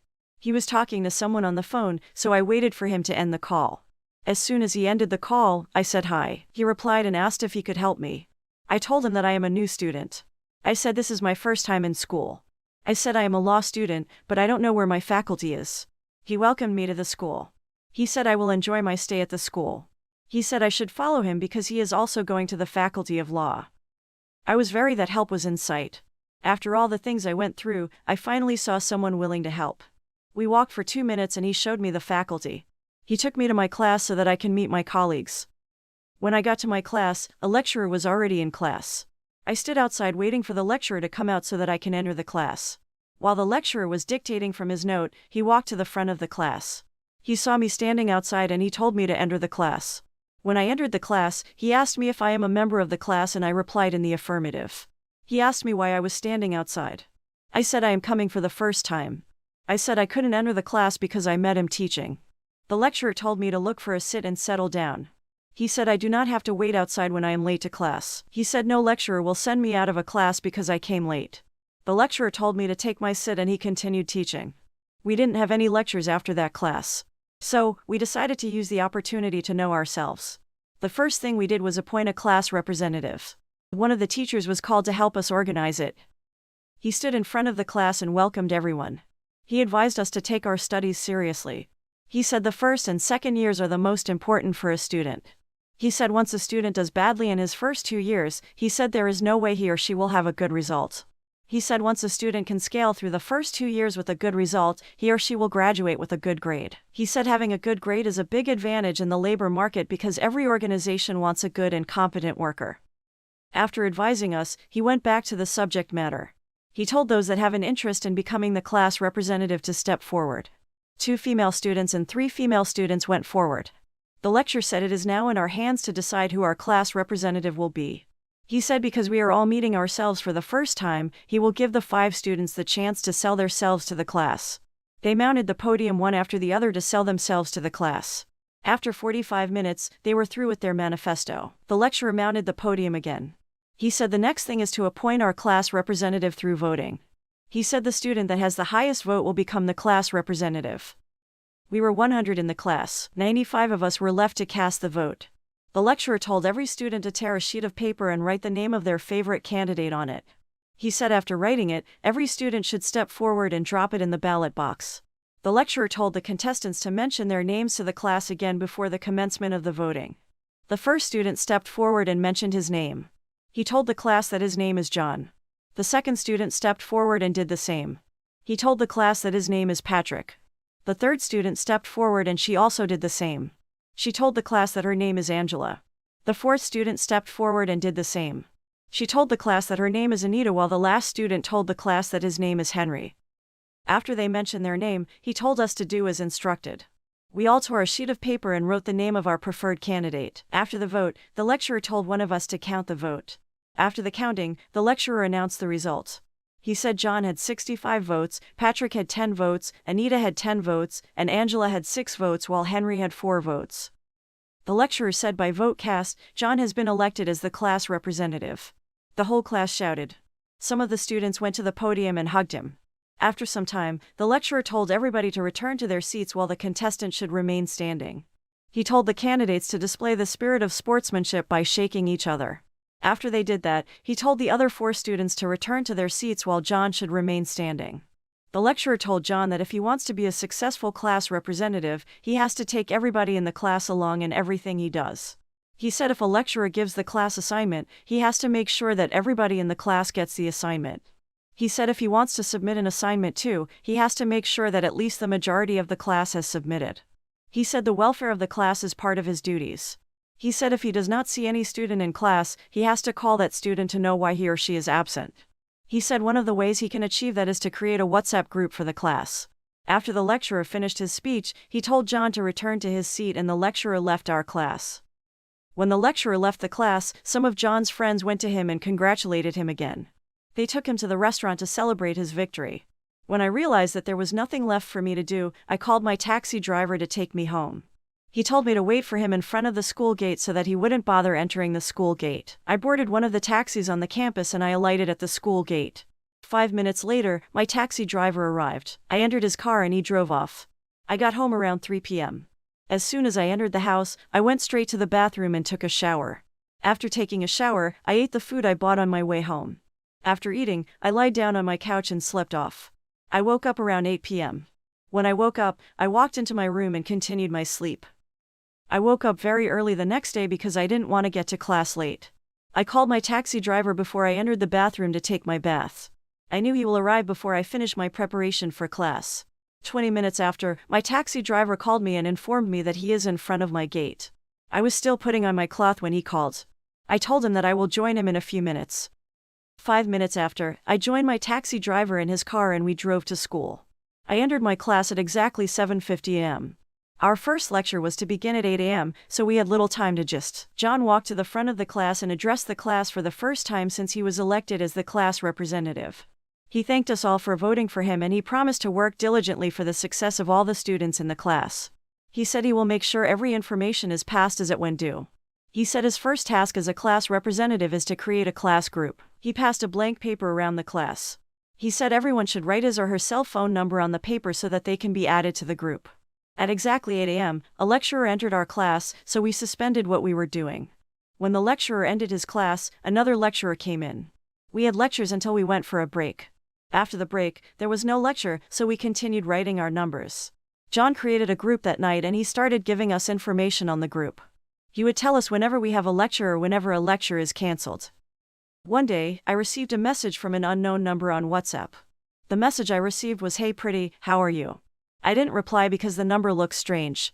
While I was browsing the internet, the number called me via WhatsApp again. I was reading important content on my phone, so I didn't answer the call. When I finished reading what I was reading, I replied to the message with the hope that it was someone I know.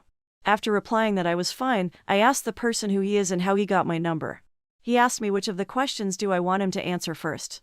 I said he should answer anyone first. He said his name is Nelly. I said I don't know anybody with that name. He said I might probably not know him but he knows me. I asked him where he knew me. He said we are in the same class. I asked him how he got my number. He said he picked my number on the class group. As soon as I heard that, I became very angry. I threatened to report him to the class representative for taking my number on the group without informing me. When he heard that I was going to report him, he started begging me. He said I shouldn't report him. He promised that he won't do that again. I told him that if I see his message on my phone again, I will report him for intruding on my privacy. He apologized once again and promised not to intrude on my privacy again. The next day in school, I saw the lecturer that was in class on the first day I went to school. I was the one that greeted him because he didn't recognize me. He responded to my greeting but he was still looking at me like he knew me from somewhere. I told him that I was the student that came late to the class on the first day of resumption. I said I was waiting outside when he called me into the class and asked me why I was standing outside. When I finished my explanation, he remembered who I was. He said he hasn't come to our class since that day because he traveled. He asked me how I have been coping with my study. I told him that I have been coping very well. While I was about to walk away, he held my hand. It was a shocker to me. I was surprised and at the same time, I was afraid. He asked me whether I have a cell phone and I replied in the affirmative.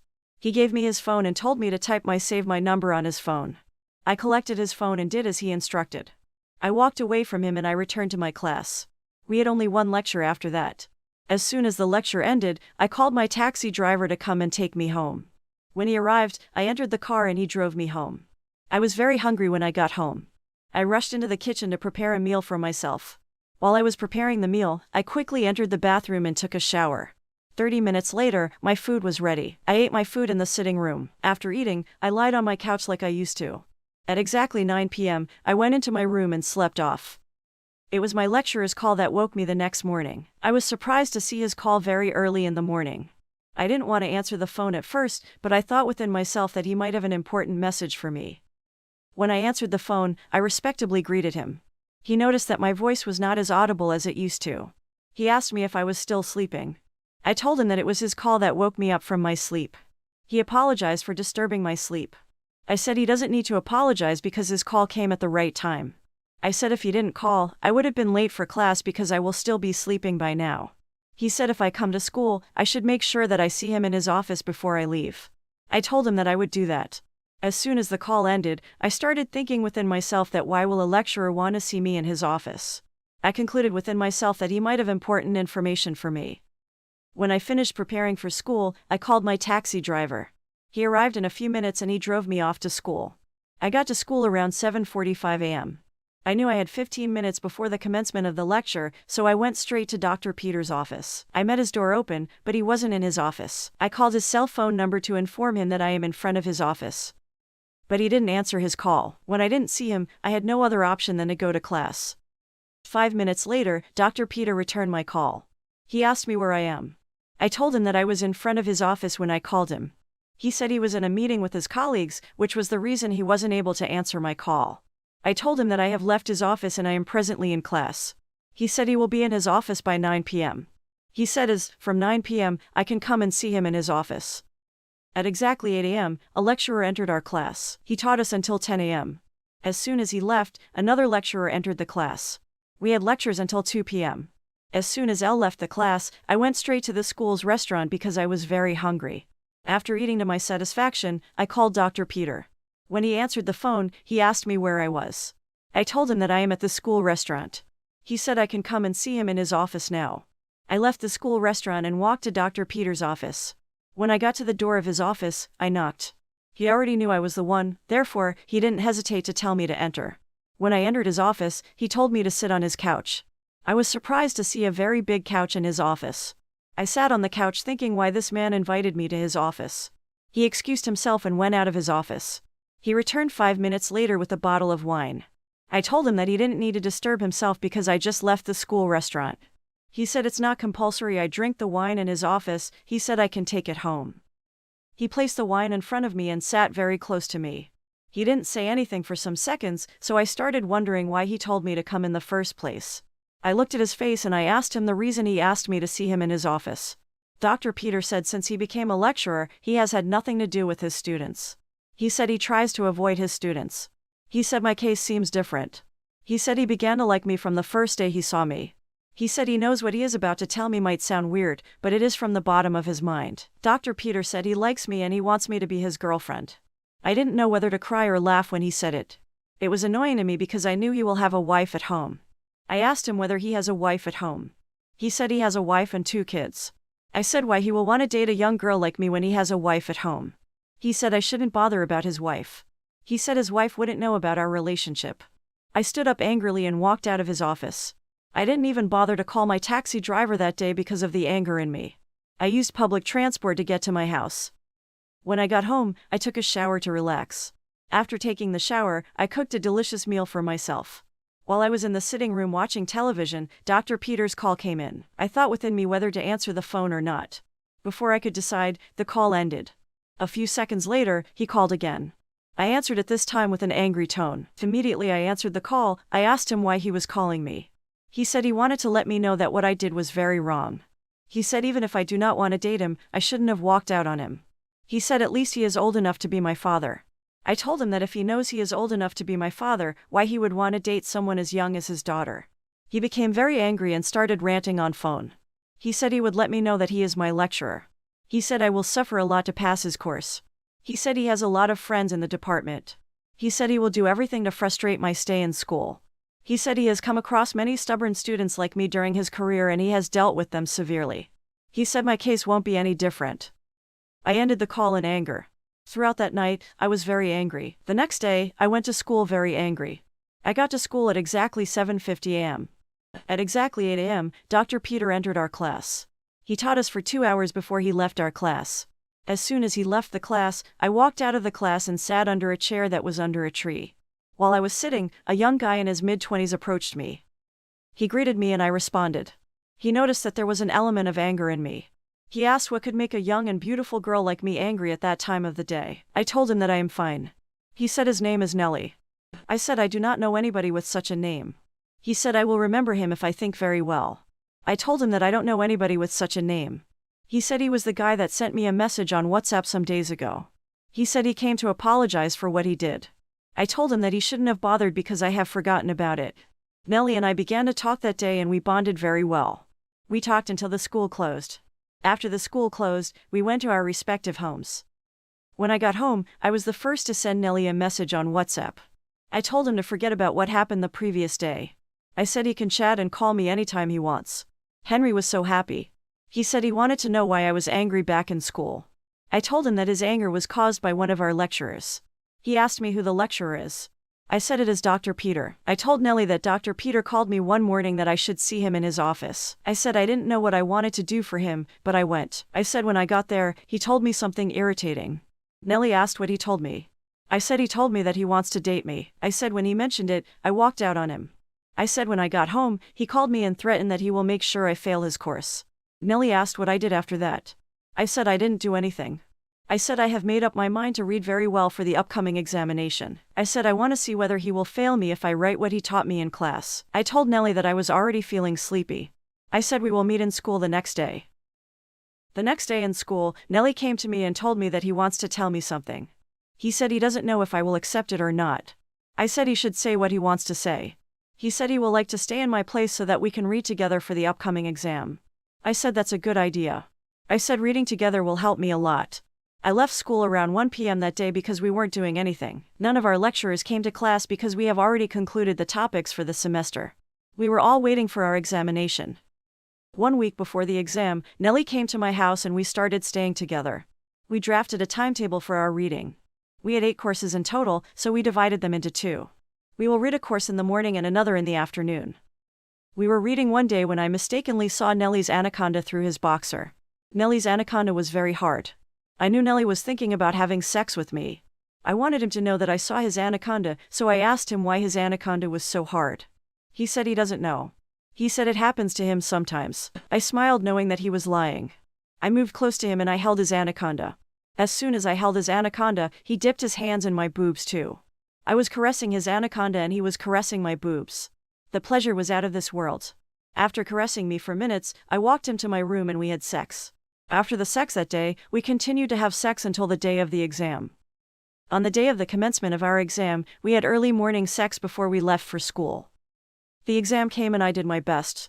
I was expecting a very good result because I read very well for the exam. 2 weeks after the exam, the result was out. We received a message from the school that we should check our results on our portal. I was afraid to check. I called Nelly that he should help me check it. Nelly said I should give him 5 minutes. 10 minutes later, Nelly called me. I was afraid to pick the call.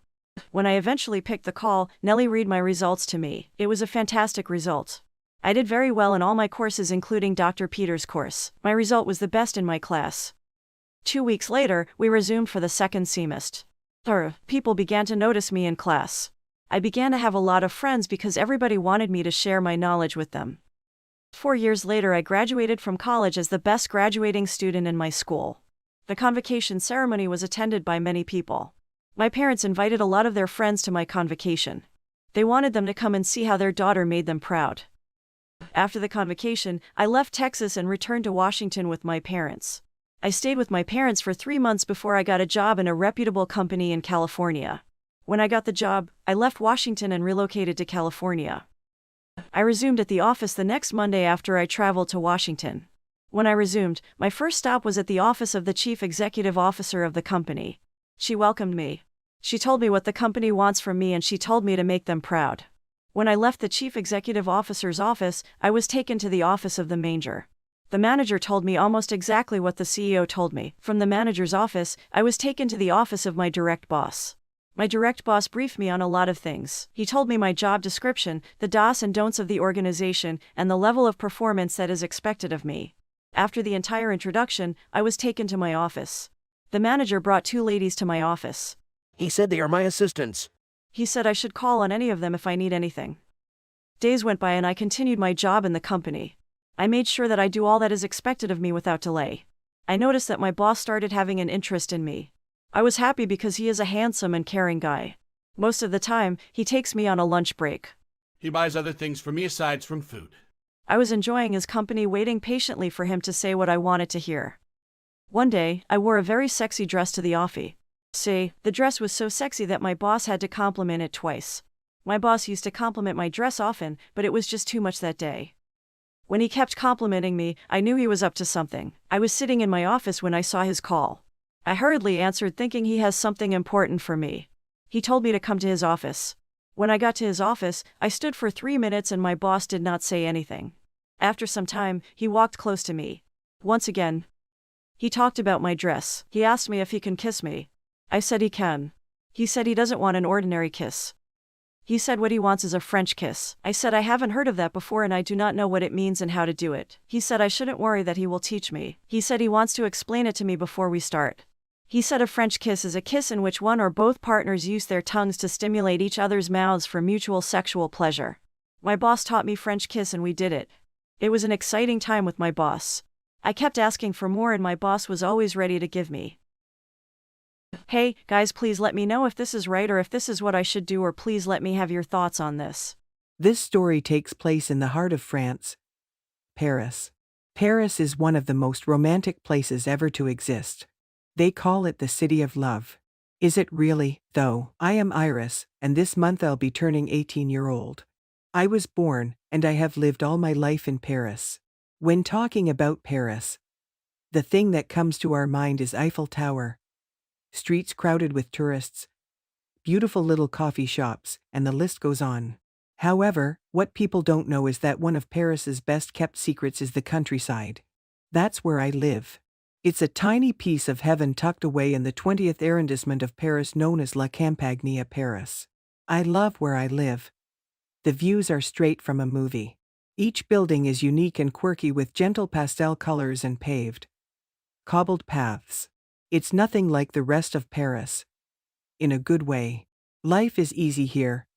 My school is only some blocks away from my house. My friends' houses are near too. But the most awkward thing about where I live is that my neighbor is my ex-boyfriend. His name is Louis.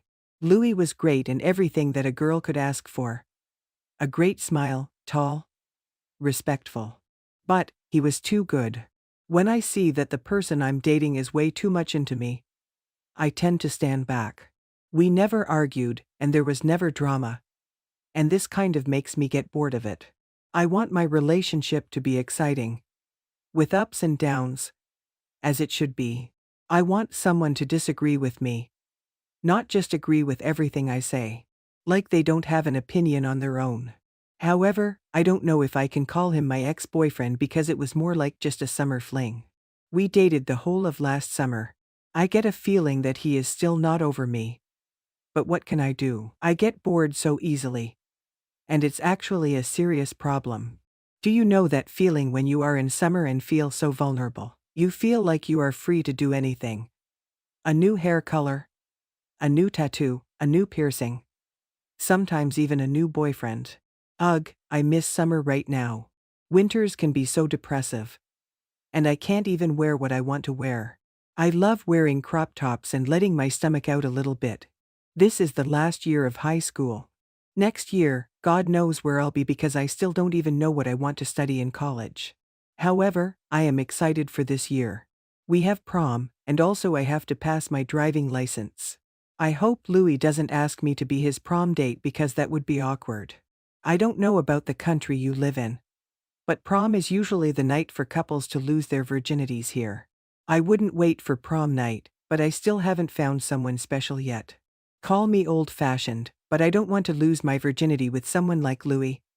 For example, I aspire to have some deep-level connections with someone. Every day is the same day at our school. It's like déjà vu. All over again.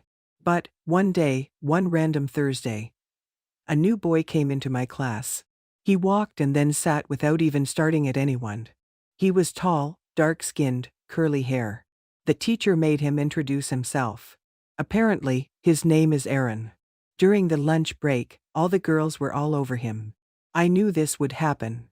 But I am not this kind of girl. I like to look uninterested. That's my secret to making someone interested in me.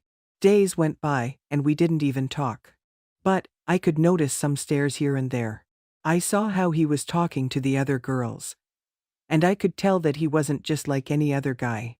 He was mysterious until one day, Aaron decided to come out of his shell and actually talk to me. He goes, "Where can I eat something good around here?" I told him about my favorite place where I get food every day. He said, "Wanna ditch the classes and go eat something?" How could I say no? I wanted to know about this guy. He said to meet outside. I went outside of school. And here he was, waiting for me. Smiling. We started walking and talking. There was a vibe already. We go into the store and sit on the corner by the window. Then he orders for me without even asking what I'd want. He said, "Trust me." That was attractive. We talked about our favorite movies, our first kisses, and so on. I didn't notice how many hours had passed until my mother called me. We decided to leave. He put his hand around my waist and whispered in my ear, "See ya." My walk home had me questioning myself. Why didn't he ask for my number? Guys usually ask for my number immediately. Maybe he truly was different from the other guys. It had been days since our little date. And we didn't even share a word at school. I was avoiding him in the hallway at this point. Then, someone texted me. A text said, "Same spot. At 2 p.m. Was that Aaron? Well, yeah, for sure. I was in a dilemma about going or not. I decided to go there. He was sitting on the same spot as that day. I went inside, and he gave me a little kiss on the cheek. It got me off guard. He had already ordered for me again. This time, he asked if I had a boyfriend. And I said no. I didn't ask him. And he said, "Don't you want to know if I have a girlfriend?" I said, "Do you?" He said not yet and started smiling. Aaron said, "You're gonna go to prom with me?" And started smiling. I didn't say anything. I just laughed it off, trying to play it cool. He was staying a little bit too near me. I could smell his perfume. And I could feel the warmth of his breath as he was talking to me. At this point, I just wanted him to kiss me. But he didn't.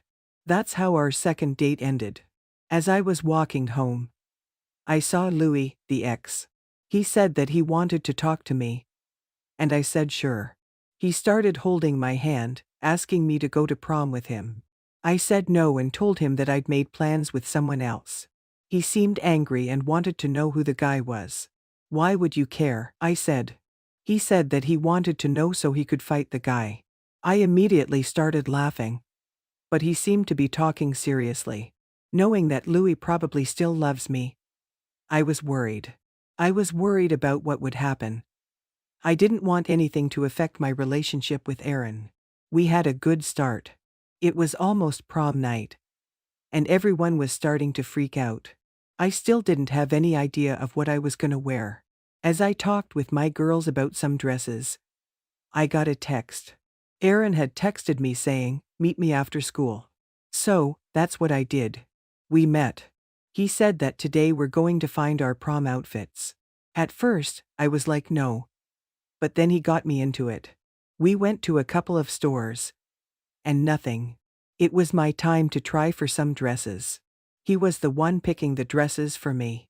Every time I went out from the wardrobe with a dress, Aaron had this look on his face. It was clear that he liked me. There was a lot of tension between us. We both could feel it. Then, I came across a black dress with an open leg. I tried it, and I loved it. It was time to show it to Aaron. You should have seen his face. He was speechless. He came near me and said, "This is the one," and kissed me. I think my cheeks got red for a second. Then, it was his turn to try for a suit. Every time he was trying suits, he would come out shirtless. He was showing off. But I loved it. We got our clothes, and I could say that it was one of the best dates I've ever been with. The day of the prom came, and here I was, getting ready. Aaron was waiting outside my house. But then he came inside because he wanted to say hi to my parents. He was looking so good. I just wanted to kiss him, but I couldn't in front of my parents. The moment we got in the car, we gave each other a little kiss. We arrived at prom, and everyone was looking at us. I heard that Louis couldn't find a date. I saw him. He was standing in a corner alone. I felt bad for a second. Hours went by, and Aaron and I were having the best time. Aaron is so easy to stay with. As we were slow dancing, I saw Louis coming at us. He pushed Aaron to the ground. Aaron seemed confused. He didn't know who Louis was. He heard me saying, "Louis, stop." Aaron said, "You know this fool," and then he punched him in the face. The security got us out, and I was shaking. I told him who Louis was, but he didn't seem to care. He was just worried if I was okay. So, basically, Louis got so jealous he decided to do this. But he didn't ruin our prom night. Things just got better from there. I realized how mature Aaron is and that I could love him. We weren't allowed to get back at prom, so we got to the car. Aaron said, "I got an idea. Let's get to my place." He said that he was home alone. It was too early to end this night, so we went to his home. We stayed in our prom outfits and decided to watch a movie. He was touching my hair and kissing my forehead. We both fell asleep in that way. We got up at the sound of my mother calling me. So, he drove me home. As I was walking to the door of my house, I saw Louis there. He was talking to my parents. What could he be saying? "Sorry for last night." He better be. I got closer, and I noticed that my parents were angry. My mother said to me, "Get in the house," as Louis ran to his home. Apparently, Louis told my parents that I spent my night at a guy's house. How could he know? He probably stalked us. He is a psycho. I had no other solution than to tell my parents the truth. If I told them that I didn't do anything bad, they still wouldn't believe me. They said to me, "You're grounded." They took my phone and said that I wasn't allowed to go out before and after school. How could I keep in touch with Aaron? I was so mad at Louis. I bagged the door and fell asleep. The next day came. It felt like forever. I was excited to meet with Aaron. We meet up, and I tell him everything that has happened. He said that he wanted to fight Louis, but I begged him not to. Aaron said that it's for the best if he goes and talks with my parents. He insisted. I said, "All right, why not?" I told my mother that Aaron wanted to talk to them, and she asked me to call him for dinner at our house. So, that is what we did. My parents seemed to love him. Well, who couldn't love him? We had so much fun. My mother said that it's okay if I sleep over at Aaron's since his parents are working at night. I was surprised she let me, but I guess they noticed what kind of a guy Aaron is. So, we went to his house. We both could sense that we felt a little nervous, like something would happen. We started kissing, and then he went, "Are you sure you want to do this?" I kissed him instead of an answer. Things led to another, and we did it. We were closer than never now. I felt safe. We said our first, "I love yous." I love the fact that he was the first one that said it. Even though we are in our teenage years, I know for sure that love will always be between us two. We are excited to see what life brings ahead of us. There's nothing better than being free, young, and in love. This story takes us to a 16-year-old girl. Sweet 16, they say. But they don't know that life can be cruel even at that time. What can happen to a 16-year-old to think that life is cruel? Let me introduce myself. I am Anita. I come from the city that never sleeps, New York. Just like New York, I never sleep too. New York can be very inspirational, especially at night. You can't miss the lights. I live in the 10th floor of our apartment, and the views are just crazy. I always nap after school during the day so that I can enjoy the warm nights that New York brings.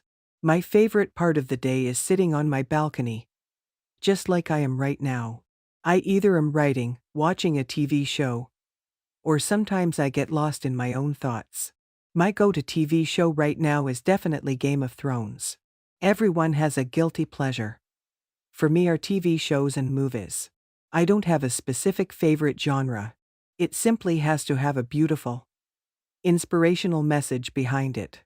My favorite part of our apartment is definitely our balcony. I spend the most time there. I eat there. You can learn a lot about the city on your balcony. You see a lot of stuff that happens. A lot of cool people just walking around. I witnessed a lot of breakups between random couples, drunk people passing on the streets. And it's kind of entertaining. Since I spent a lot of my time on the balcony, I almost know every one of my neighbors' stories. You might think that I spy or something, but I don't. I just can't help but stare. I have a lot of vases of flowers that I take care of it. It's kind of becoming my hobby too. I even got some lemons that I can't wait to grow and eat. On my balcony, I am never alone. I have my sweet little one, my cat Bella. I am a dog person kind of type. But dogs are hard to keep inside. Our Bella has been so easy to live with. She is white and fluffy. She is sweet and caring and the best cuddle partner that I could ever ask for. I've had Bella for 3 years. It was a birthday present from my parents. Bella loves to stare out of our balcony too. She has a curious soul. Just like me. Sometimes I feel like we are the same soul but in different bodies. It's like she understands what I say. I hope she doesn't feel lonely. We have thought about getting another kitty, so she can have some company. But we haven't decided yet. Besides my cat Bella, I live, of course, with my 2 beautiful parents. I am their only child, and they always got me feeling special. They feel sorry that they never had the chance to give me a sister. But they could have other children. However, even though sometimes it's hard, I never complain in front of them. My mother's name is Emma, and she is a veterinary. I love visiting her at work and just petting all those beautiful animals. My mother is very gentle and kind. And the animals love her. It's like the animal notices a good soul and feels comfortable. My father, Jim, on the other hand, is a lawyer. His job is more stressful. And I barely understand some of it. There are nights that he comes late at night because he is at his office working. My parents live in 2 different worlds. But still, they get each other so well. I aspire to have a love like theirs. It breaks my heart to think that someday they will get old and that I won't have them forever. We, as a family, try our best to spend time together. We love Sundays. My parents don't work on Sunday. So we always go somewhere and spend time together. Besides my life at home, I also have a life outside of it. I go to school. I am a sophomore. I have one very close friend who happens to be my neighbor. Her name is Sarah. She makes high school easier. We go to school together.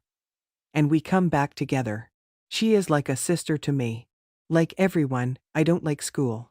But I try my best to study and do good in school. There are a lot of parties that my school organizes. There are times that Sarah and I go there. My parents don't mind, they trust me. I can't lie and say that I never tried alcohol because I did. However, I have never been 100% drunk. I am not the type of person that gets attached to things. Just because I might enjoy drinking at a party doesn't mean that I will continue to drink every day. I know when to drink and when not to. There are times when I buy a pack of cigarettes just because of curiosity. I enjoy smoking sometimes. But I know that I will never smoke it in the future. I have control of myself. When you go to these parties, a lot of stuff can happen if you are not very careful. A lot of my friends that go to my school do drugs. This scares me. Smoking and drinking don't make you cool. But I think that's how some of my friends think. Even though those parties might not be the best idea. I met someone special 1 year ago. I met a boy named Abel. We have been dating for a year now. We met at a party, then we found out that we were going to the same school. Abel is 1 year older than me. We know that we are young and that maybe we won't last. At least that is what they say. But I know that we love each other. Abel is straight out of a movie. He is the funniest person that I've ever met. He is my first kiss. And I want him to be my first everything. He is the reason why I haven't cut my hair for a year. He just loves it. We would go to the cinema and kiss for hours. My parents found out about Abel months ago. so they know that we are together. They respect my choices. And they believe in us. Even my parents were so young once they started dating. So I guess we are all right. Another good thing about New York is that you can wear whatever you want. And none would say a word. It's the city where you can show off your fashion and not be afraid of it. However, even at 16-year-old, life can be cruel and unpredictable. It had been months since I haven't felt like myself. I felt deep inside of me that something wasn't all right. I started not wanting to go out and meet with my loved ones, Sarah and Abel. I didn't have energy for anything. And I just wanted to be left alone. I wasn't eating, and I couldn't even finish an episode of my favorite TV show. This was all of a sudden. I don't know why it happened. Even my cat Bella started to notice it. She would come up at my legs and just stare at my eyes like she asked me if I was okay. But I wasn't. I was meeting up with Abel. But I couldn't even speak. Later, I got informed that Abel had spoken to my parents about this. They all thought that I was going through a depressive phase. But I knew that I wasn't that type of person. However, I decided to meet up with a psychologist since my parents told me to. Clearly, this wasn't helping me since I couldn't even get up from my bed. My parents weren't home most of the time. And I couldn't even go to school. I was home alone. So Abel used to sleep over at my apartment. One night we fell asleep on the balcony talking about our future. We talked about having sex. And we agreed that we would go for it the next time we meet with each other. We were going strong for a year. So why not? On a Sunday night, my mother came up to me and noticed that my head was burning from the temperature. We rushed to the hospital. And that's where the real sad story begins. I don't remember the ride to the hospital. But I remember waking up to a hospital bed. My mother had told me that the doctors made some tests. She said that the tests would arrive the next day and that today I had to sleep here. But I had other plans on my mind. Today, I should have been meeting up with Abel. It should have been our special night. But life works in mysterious ways. I guess. I've had the best sleep since I could remember that night. The next day I woke up to Abel texting me. He didn't know where I was. Last night he went to a party. He thought that I would meet him there. I couldn't help but think about who he was and who he met there. However, I texted and let him know that I was at the hospital. My mother and father seemed so worried that I couldn't understand why. The minute that the tests came, Abel knocked on the door and went in. He was standing near me. And I could hear the smell of the alcohol. He had been drinking yesterday. And I was just feeling jealous of what he could have been doing. The doctor was telling me the results of the tests. But I couldn't understand what was wrong. I looked at my mother's eyes. And I saw some tears. Then all of a sudden, I heard the word cancer. My parents started crying, but Abel and I were just shocked. The doctors said that it would be for the better if we started chemotherapy tomorrow. Chemotherapy, tomorrow, how could my life change in a second? I just wanted to get home, to my movies and to my cat. That night I barely slept. The next day came so fast. Abel wasn't here. He had to go to school. I already felt like we weren't so close. My doctors said that the chemo treatment would last between 3 to 6 months. But I was ready. I just wanted to get over it. I took the first dose of the first day. Can't say that I loved it. My parents took some weeks off of work and were staying there with me. Then, bad news after bad news. So, basically, if you're doing chemo, there is a chance that you're gonna lose weight and hair. Months went by, and things just got worse. My cancer was not getting better. And I was still taking the chemo treatment. I couldn't spend time with Abel or Sarah. And I missed falling asleep with Bella. Abel would come after school. But nothing was feeling the same anymore. I miss everything about my life. I am writing this on my hospital bed. Wishing I was on my balcony. The doctor said that it's good if I start and take walks around the city. One day, I decided to do so. As I was getting ready, I noticed how bad I looked. I couldn't even notice myself anymore. I was so skinny, and half of my hair fell down. I was wearing a hat, but it was summer. I decided to go with my mother only. She thought that it would be a good idea if we called Abel. But I don't want Abel to see me this way. I went out and saw what I was missing out on. The sun was out, the world was full of colors. You should have seen the girls on their sundresses out for lunch. I felt like my soul had gotten older. That's when I decided that I shouldn't be your problem. Abel. I knew that I had to set Abel free. I know that he does not love me anymore. I wasn't the same person. I didn't look the same. He always used to say that he loved my hair. Now what? I didn't have any hair left.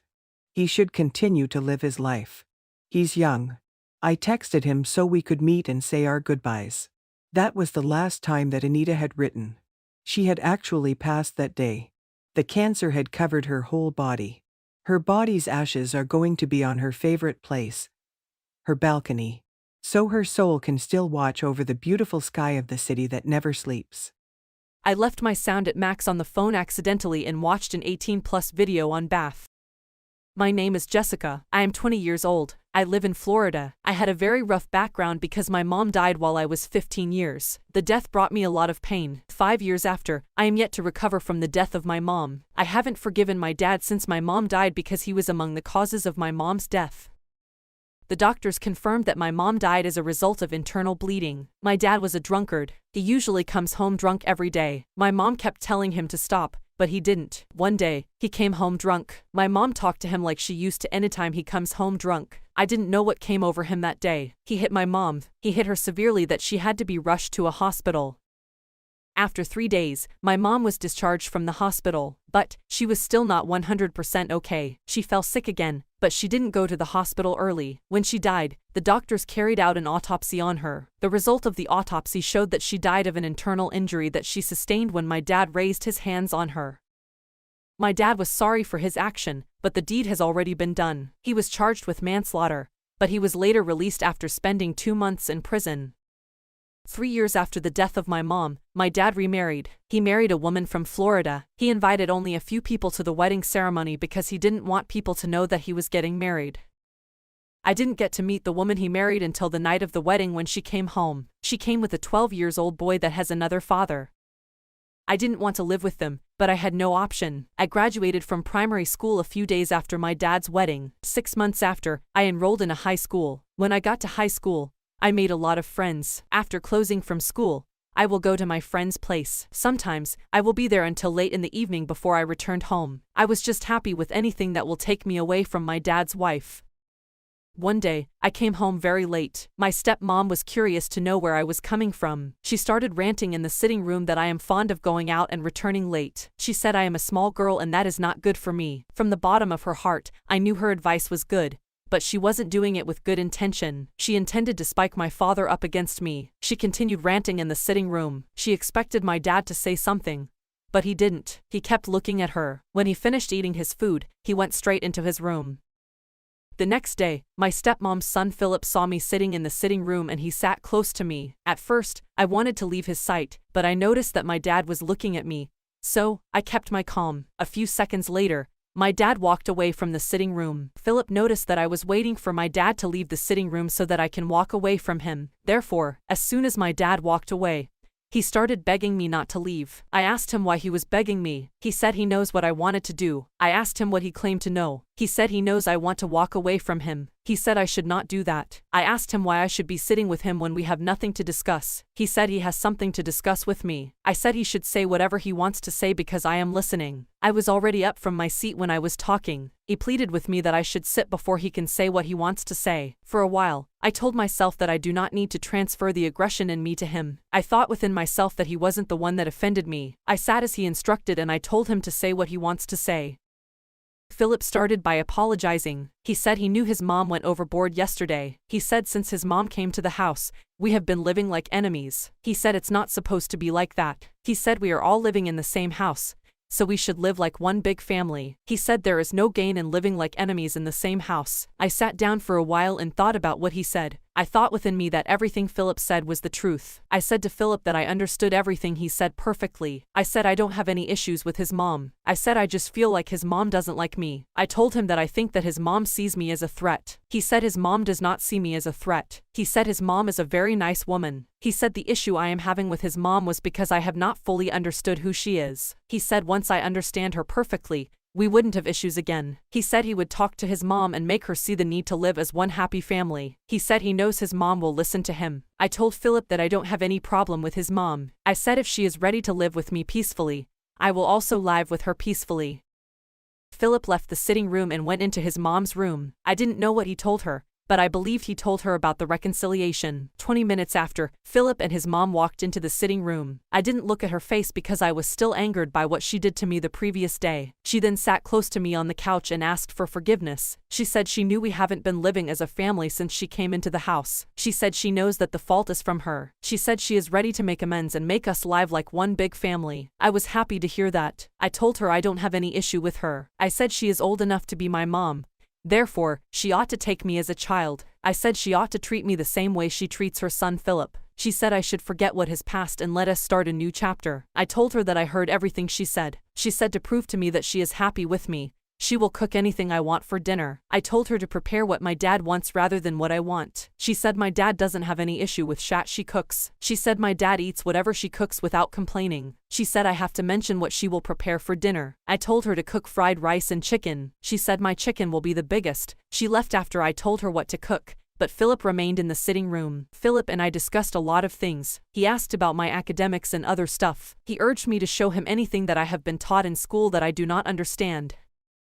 At exactly 7 p.m., my stepmom served dinner. She sent Philip to call my dad, who has been in his room since morning. When my dad came to the dining, he was surprised to see me eating in the dining with my stepmom and Philip. Before we settled our dispute, I do not eat in the dining. Anytime I am served my food, I either eat it in the sitting room or my room. Another thing that surprised my dad was the way Philip and I were talking while we were eating. My dad was forced to talk. My dad said he cannot understand what is happening in the house. He said whatever it is, he is happy with what he is seeing. He said this is how we are supposed to be. He said we are supposed to be one happy family.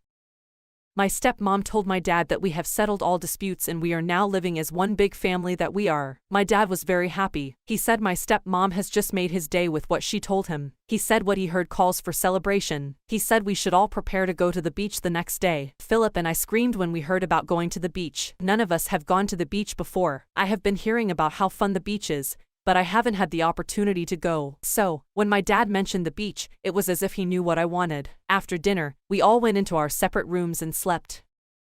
Philip and I woke up very early the next day in anticipation of visiting the beach. After taking my bath and putting on my dress, I went to check on Philip in his room. When I go to his door, I knocked and Philip answered. Philip said I should wait for him in the sitting room because he is taking his bath. I walked back to the sitting room and sat alone. I put on the television because I was bored and there was no one to talk to. 10 minutes later, Philip joined me in the sitting room. He was looking very handsome. He sat close to me and we watched television together.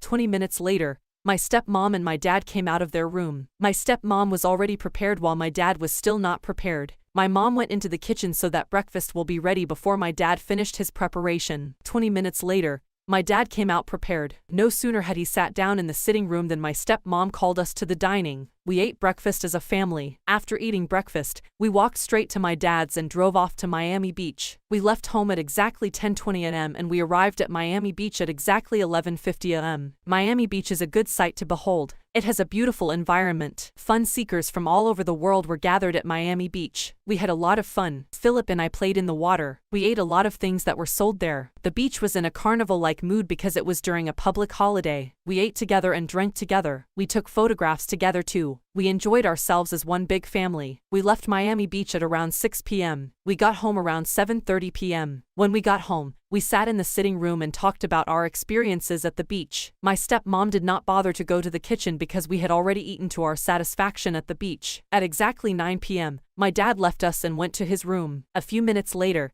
my stepmom stood from her seat and walked to her room. Philip and I continued our gist after they left. We chatted until 11 p.m. before we both went to our respective rooms. I was happy throughout that week. When I got to school on Monday, I told my closest friends what happened in our house. It surprised them a lot because they didn't know that my stepmom could be that nice. My closest friend Evelyn promised to visit me by the weekend to have a feel of what our home looks like presently. When I got home on Friday, I told my stepmom about Evelyn's visit. She was very happy to hear that Evelyn was visiting. She said she has a place to go on Saturday, but she will wait for Evelyn's arrival before she leaves. Evelyn arrived at our house as early as 9 a.m. She ate breakfast with us. After we ate breakfast, my father was the first to leave the house. He said he wants to visit his childhood friend Mr. Patrick. He said it's been a long time he saw Mr. Patrick. 15 minutes after he left the house, my stepmom left too. She told us to take very good care of ourselves. She said we should make sure the house is tidy before she returns. When she left, Evelyn and I went to my room while Phillips remained in the sitting room. Evelyn and I chatted for hours. We talked about school, careers, and many other things. At exactly 2 p.m., Evelyn told me she wanted to leave. She said she doesn't want her mom to start calling her cell phone number.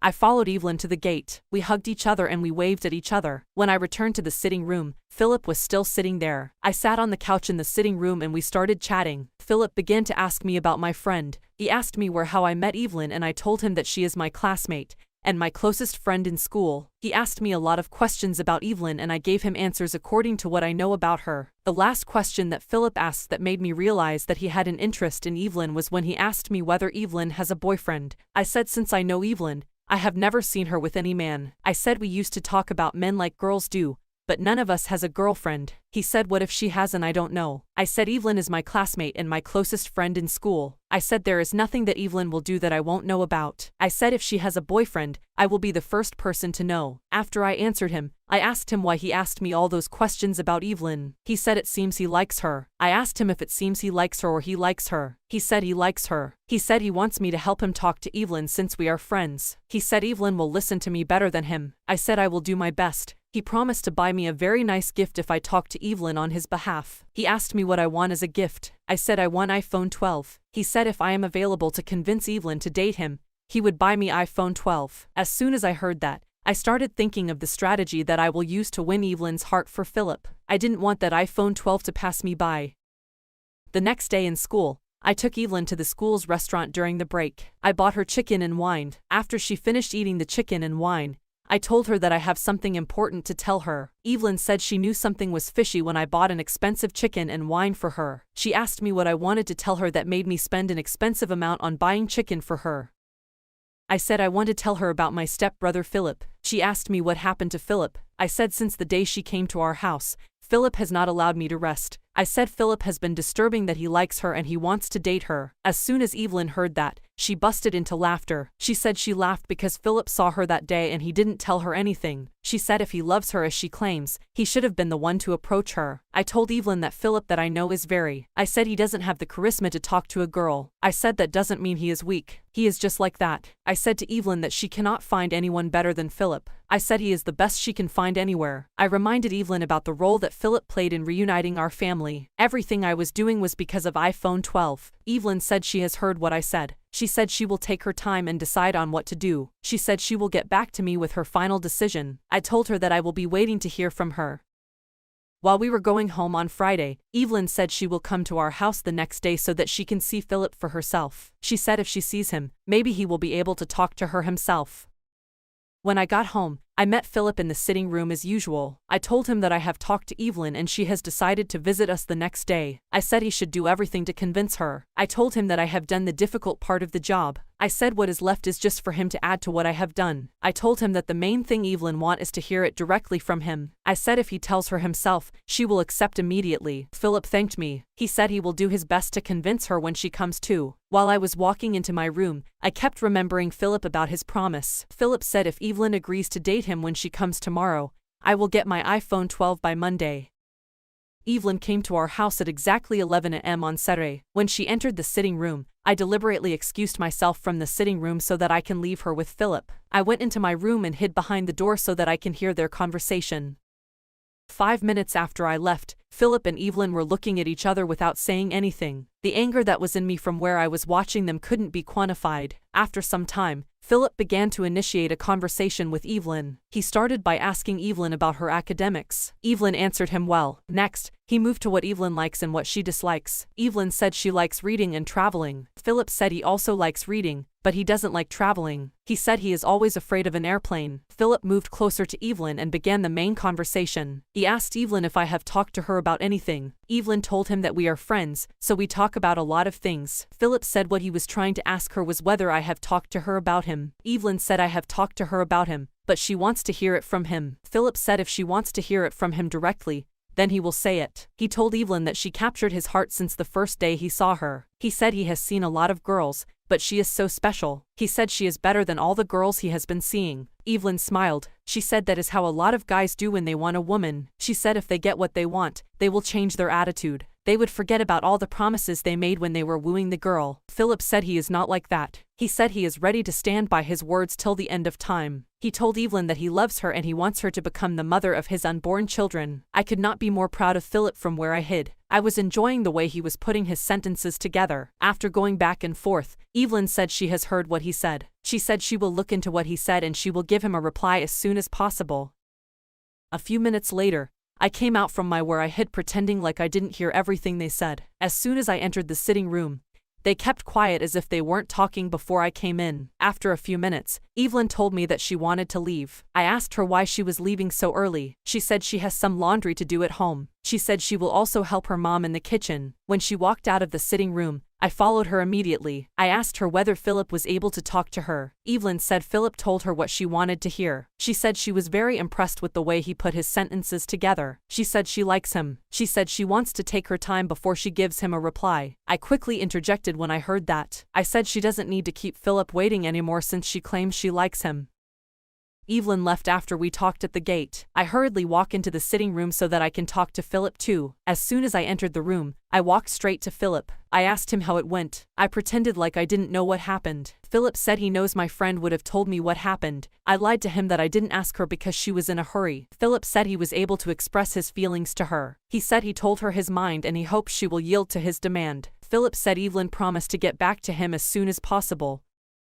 Before I left for school on Monday, I made up my mind that I will do everything to convince Evelyn so that she can quickly yield to Philip's demand. Since Philip told me about the iPhone 12, I have been dreaming of it. After the assembly, I quickly went to Evelyn's sit so that another person won't sit close to her. As soon as I sat, I started my motive. I told her to talk to Philip as soon as possible. I said she should possibly give him a reply today. Evelyn wanted to know why I was trying to rush her. I said Philip is a good guy and he deserves the best. Evelyn said she will come to our house during the weekend. She said she wants to tell him herself. I was so happy when I heard that. When I got home, I told Philip that Evelyn has agreed to date him. I said she would have called him to inform him, but she doesn't have a cell phone. I told him that Evelyn promised to come during the weekend so that she can inform him herself. Philip said if Evelyn comes on Saturday and says what he wants to hear, I will get my iPhone 12 on Sunday. As soon as I heard that, I started dreaming of Saturday. I would have moved that Monday become Saturday if I had supernatural power. As the days were going by, I was just anticipating Saturday. Finally, the day I was waiting for arrived. Evelyn called me at exactly 9 a.m. that she was on her way. When Evelyn arrived at our house, she met a full house because my parents were still at home. A few minutes later, my dad left for work because he had an emergency. 1 hour later, my mom told me to follow her to the mall to get some stuff. We all left the house leaving Philip and Evelyn. When we left, Evelyn told Philip what he wanted to hear. After telling him, they had explosive sex. When we returned home, we met them in the sitting room watching television as if nothing happened. 1 hour after my mom and I returned from the mall, Evelyn told me she was leaving. When I followed her to the gate, she told me that she has told Philip that they can start dating. When I returned to the sitting room, I started whispering to Philip about my iPhone 12. At exactly noon on Sunday, I heard a knock on my door. When I opened the door to see who was at the door, I met Philip standing in front of my door with an iPhone 12. I screamed very loud when I saw my new phone. As soon as I collected it, I took it to my stepmom and my dad. They were so happy for me. I didn't know that Philip bought 2 phones until the next day when I was going to school. As soon as I walked out of the gate, Philip called me back. When I went to him, he gave me another iPhone 12. He said I should give it to Evelyn. I became speechless. I was just looking at Philip without saying anything. I was wondering how happy Evelyn will be when she sees her new phone. When I got to school, I told Evelyn that I have a big surprise for her. She wanted to know what the surprise was, But I wasn't ready to tell her immediately. I told her to guess what the surprise might be. She did all the guessing, but she didn't even come close. After some minutes, I brought out my iPhone 12 from my bag. Evelyn became speechless. She didn't see me with an iPhone when she came to our house on Saturday, so she was wondering how I got an iPhone between Sunday and Monday morning. I told her that it was Philip's that gave me the iPhone 12. She was speechless. She said she didn't know that Philip is that generous. I told Evelyn that the surprise I am talking about is not my iPhone 12. After some minutes, I brought out her iPhone 12 from my bag. Evelyn was shocked when she saw me with another iPhone 12. I said this one is the real surprise. I handed the phone over to her and I told her it's a gift from Philip. Evelyn was speechless. She was wondering how she could get a big gift from someone she just started dating a few days ago. We took pictures with our phones. I snapped Evelyn with her phone while she snapped me with my phone. Evelyn and I enjoyed using our phones. We use it most times in school. Most times, some of our friends used to come to us to borrow our phones to snap pictures. Because of that, a lot of pictures were stored on our phones. I was with Evelyn one day when she told me about what happened between her and Philip on the day she came to our house. She told me how she and Philip had sex. She told me how good Philip was in bed. When I got home that day, I wanted to ask Philip, but I cautioned myself. Since then, I have been looking for a way to have a taste of Philip. I wanted to experience what Evelyn experienced. My urge for sex with Philip led me to download porn videos on my phone. I started watching 18+ videos uncontrollably. The next Saturday, my dad and my stepmom attended a wedding ceremony, leaving only Philip at home. Because I was bored in my room, I came to the sitting room to watch television. I did not enjoy the programs on display. Therefore, I connected my phone to the speaker. The videos on my phone were playing one after the other. The speaker's sound was at max. Therefore, Philip heard what was going on in the sitting room. A few minutes later, I left the sitting room to take my bath while the videos were still playing. As soon as I started bathing, I heard the porn video on my phone playing in the sitting room. I had soapy water all over my body, so I couldn't rush out. I hurriedly took my bath and rushed out to stop the video that was playing. When I got to the sitting room, I met Philip. I couldn't say anything. He looked at me surprisingly. Philip was wearing short trousers, so I could see his anaconda. As soon as I saw Philip's anaconda, I remembered what Evelyn told me. I knew it was my time to enjoy what Evelyn enjoyed. I moved closer to Philip and I grabbed his anaconda. Philip didn't resist. You could tell that it was what Philip has been dreaming of. We kissed and romanced each other right there in the sitting room. After 20 minutes of romancing, we went to my room and had proper sex. The sex was explosive. I saw what Evelyn told me myself. After that day, Philip and I continued to have sex until we both got married. Hey, guys, please let me know if this is right or if this is what I should do, or please let me have your thoughts on this. I am 17 and I hate people asking me if I am a virgin. Hi, I am Phil. I am just 17 and I had been staying with my cousin Luke for some weeks now. Before now, I had never met Luke in person. I have only had a couple of virtual chats with me. Before now, to be frank, I was only called upon to say hi on those encounters. Before now, he and my mum are so close, those two are something. Before now, I once thought, there is something fetish going on between those two.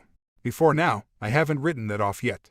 Before now, I don't trust my mum with men, and I am still yet to catch her with one. It is wrong of me to say my mum is cheating. On who exactly? She is a single mother. She has every reason to be dug by different kinds of men. Before now, she won't be breaking anyone's heart if she does that, but I am yet to see a man knock at the door except the mailman. Before now, it can't be him, he looked gay, and he is gay. On his visits, he looked at me instead of my mum. Before now, that man is something else. The mailman is a tall dark guy. Before now, he once told me he is a Belgian but came from a strong background of Congolese. Before now, my mum has black men's frames in her room, but I doubt she was ever interested in one. Not even Mr. Christoph, our neighbor, and the only black man with the German accent I have ever seen in my whole life. His daughter, Anna, is not black. Before now, initially, I thought Mr. Christoph adopted Anna, but she is his actual daughter. Anna and I are quite close, but nothing intimate was going on between us. I am not comfortable with girls. I haven't approached one my whole life. Before now, everyone in our neighborhood knew I am a virgin. I guess that was why my mum asked Luke to come and pick me. We talked about this, but for the first time in like forever. My mum wanted her to wish to come to pass. I can recall Anna telling me that her grandfather met a South African lady on his expenditure to Africa. The end product of what happened between the two is her father. Before now, Mr. Christoph is a single parent just like my mum, but he had never knocked at us. Not for once. Before now, he is a busy person, which gave Anna the privilege to invite several classmates to her place. especially the male gender. Her room is opposite mine, and I do watch on her from my window. Before now, I got a binocular for this purpose just to gaze and fantasize about her figure. To be candid, I love watching her make love with the other guys that came visiting. Before now, according to my research, the standard time for sexual intercourse is 15 minutes, but this girl came last more than an hour.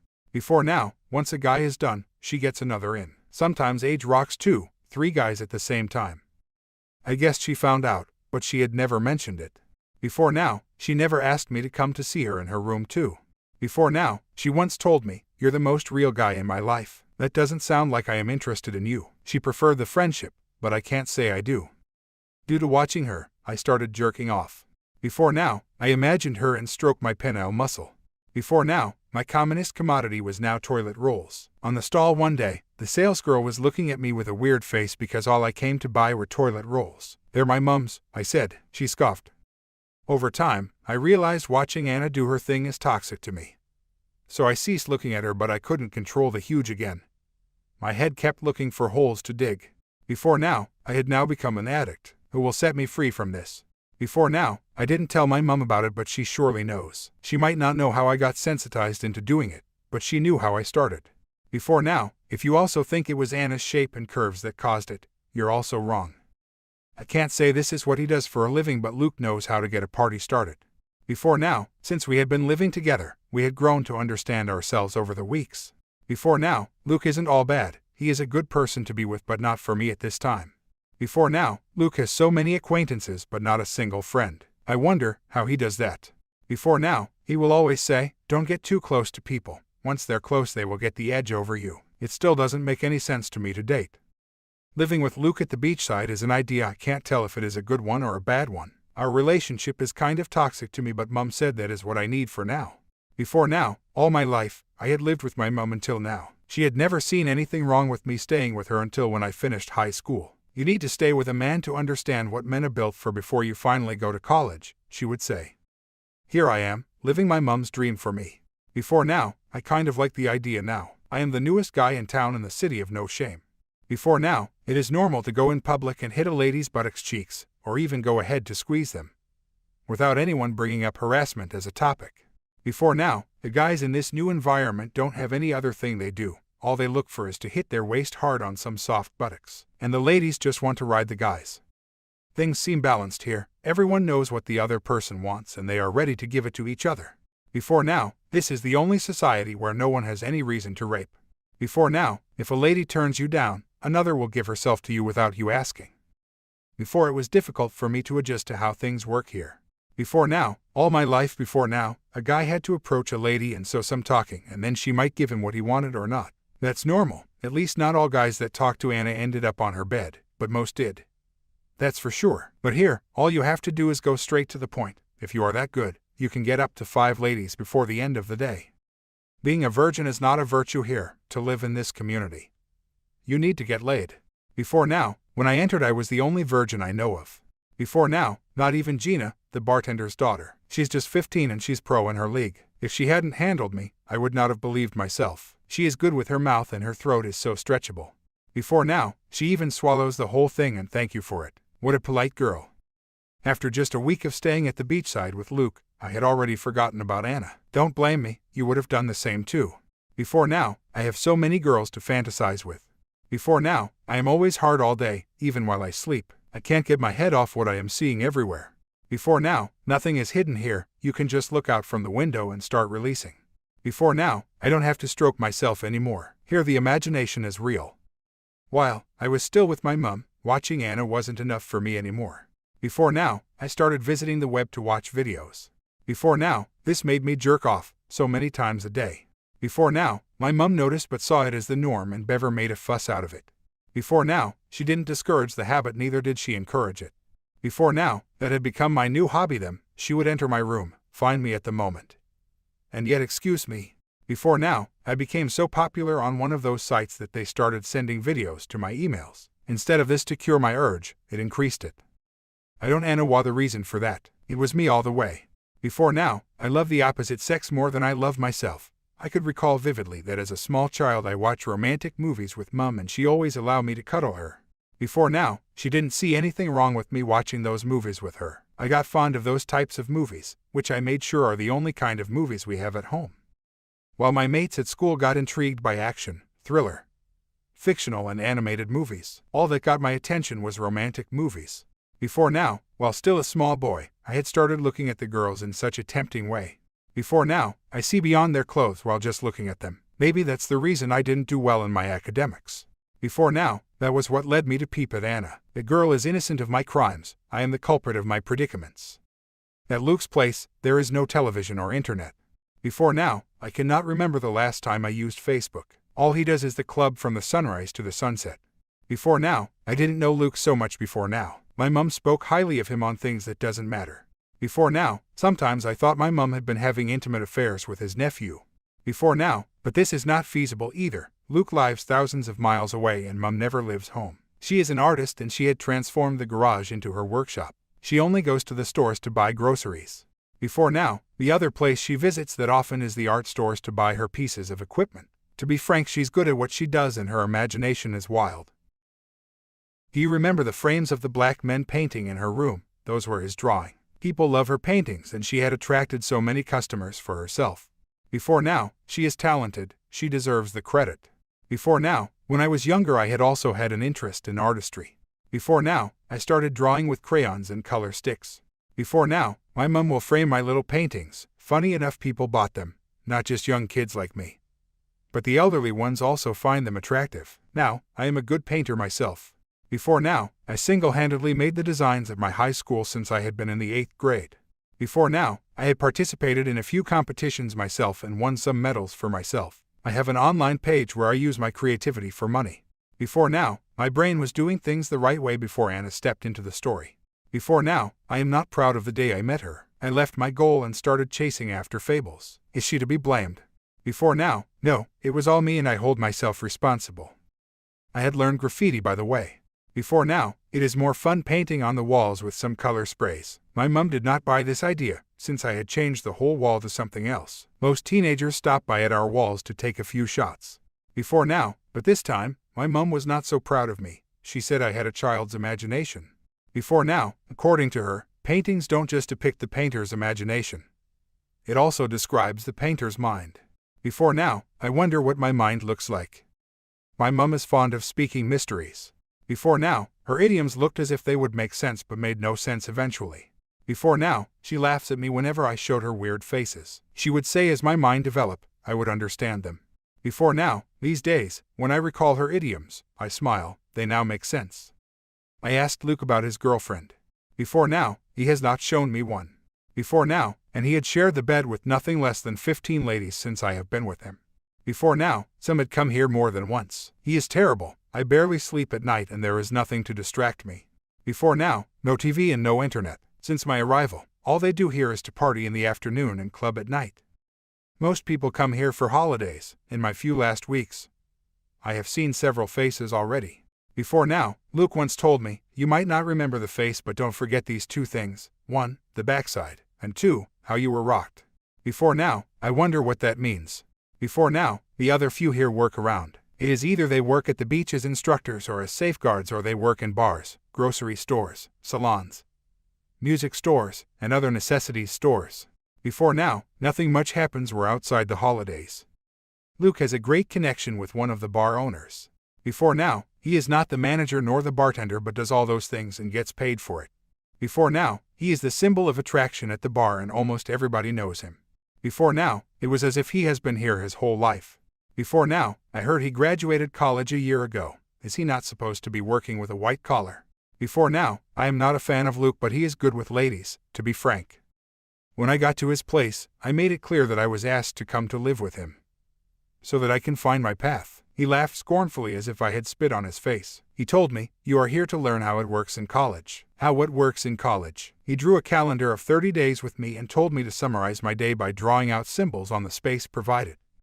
I slept throughout the first few days, then I saw Gina. Before now, she offered to suck me. Before now, I was amazed. What can this little girl do? Before now, she asked me to come to the restroom. I followed, and she gave me my wildest experience until that day. Before now, I had never been sucked before. Before now, but, as far as I can feel it, little Gina is not a novice in the game. Before now, she told me, she keeps numbers and her goal is to reach 1,000 before she graduates high school. Before now, I will soon reach my mark, she told me. Before now, I wonder what number I am on her list. After Gina, I had met several ladies. Before now, I had unbuckled my belt in bed than I had in the restroom. Before now, I am no more the little good boy that I used to be. Things had changed now. Before now, I was trying to regain my interest in art and paintings when Luke showed up, but instead, I have gone wild. I still paint today, even with a greater mind.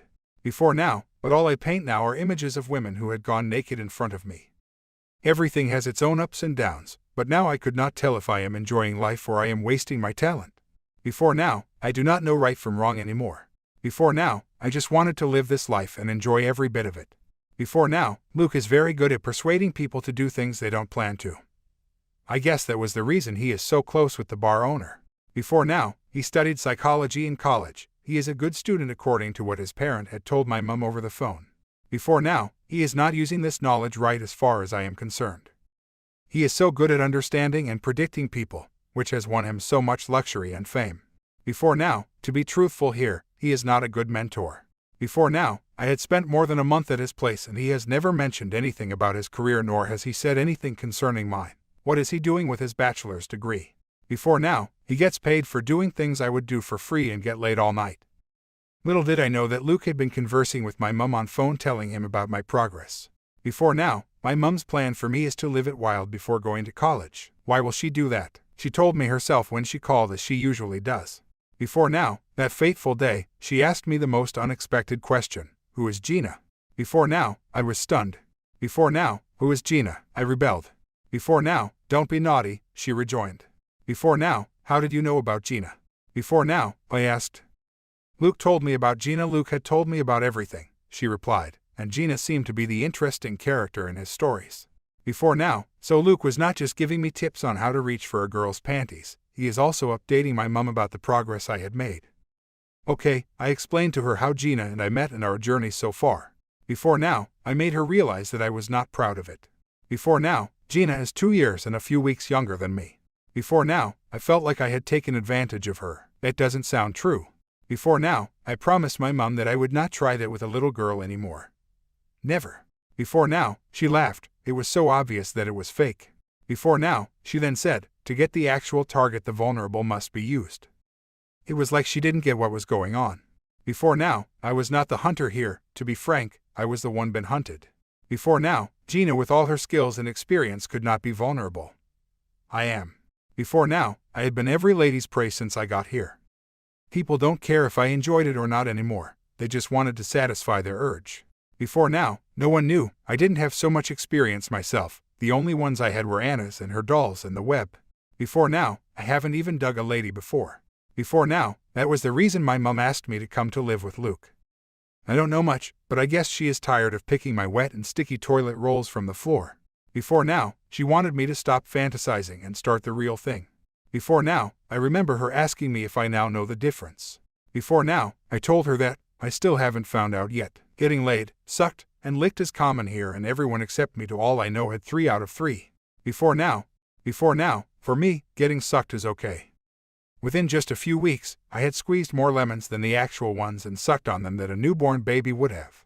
Before now, I have a likeness for the big and saggy ones, and here sag ones are not something to be ashamed about. Before now, the saggier it is the better the experience.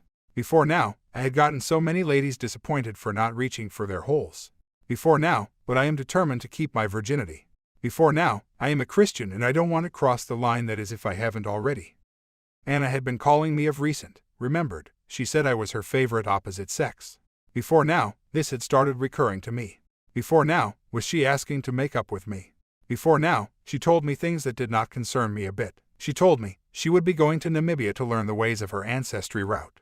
Before now, yes, we aren't that close for me to know your plans. Before now, we had never talked about what she would love to become. All we talk about are assignments and school activities. I begin to wonder if she had an interest in me. Before now, maybe she purposely let me look at her from the window. Before now, she should have just said it in common words. Before now, I don't understand signs and idioms. My mum tried it with me and she failed. She spoke at length this time around even though we are miles away. Before now, she told me of how her mother died of breast cancer when she was just 5 years of age. Before now, she told me that her father is a German. I never knew he is a pharmacologist until now. Before now, she told me about her first sex with a grown-up man. Before now, she told me all her experiences. Before now, it was a pitiful experience. Before now, I don't know why she is this open, but I am not interested in getting laid if that is what she wants. Before now, the calls kept calling but I had never called her back, not once. Before now, don't judge me, I was being careful. Luke is a fan of inviting friends over after party. Before now, my first morning at his place, he hosted a party for me. Before now, he said the party was for me but I was not included at all. Before now, all the balloons and strips had my names on them, but I was not in the center of the party. Before now, no one noticed me. Before now, I was shocked at such a welcome party. I left the living room for my room after Luke introduced me and no one noticed my absence. Before now, I peeped through the door hole and I saw all sorts of styles going on. Before now, the music was loud but no one was dancing to the beat. Everyone was digging, squeezing, or hitting someone. Wow, such a party on my behalf. Afterward, Luke would just invite his friends for a few shots. Before now, they chat and I am permitted to join in their discussion. Before now, they talked about business, cars, places, famous individuals but mostly girls. I like this kind of chat. Before now, later, when they found out about my painting, art was included in the discussion. The interest was minute, but I appreciated it. Yesterday, Luke and his friends were at our place. Before now, we talked for a while before John asked if I am still a virgin. I was surprised by that question. Before now, it stunned me, I don't know the correct answer to give. Before now, was I even a virgin before coming here? Before now, what is the new age definition of a virgin? I tried to wave off the topic and Luke helped me in succeeding with that. Before now, we talked about Luke's sex life instead. Before now, I said so much about himself, I guessed he was trying to drive them away from me as much as possible. Before now, I appreciated what he did for me. I thanked him later and he gave me a big hug. It is well, he said to me. But come to think of it, that wasn't the first time someone would ask me if I was a virgin. Before now, Gina was the first to ask me. I told her I can't say but I haven't gotten laid yet. Before now, she laughed and I allowed her to laugh all as she could. Before now, I didn't stop her, she told me my secret is safe with her. Before now, another lady whose name I can't recall. Before now, I don't even think she knew me too. Before now, she was not the courteous type, she just wanted to get to the business. Before now, after the foreplay and series of sucking and stroking, she wanted me to go all the way down. Before now, I refused, she asked me the same question but I refused to respond. Before now, she got irritated and left, I never saw her again. Before now, I had encountered more of these misfit questions throughout my stay with Luke. Before now, I didn't tell Luke about it, but the rumor reached him. Before now, here, no one cared about your name. Before now, so, they referred to me as Luke's cousin. Before now, I spoiled Luke's face which is bad for business but Luke was fine with it. Before now, am I still a virgin? Before now, I wish to know your thoughts on this.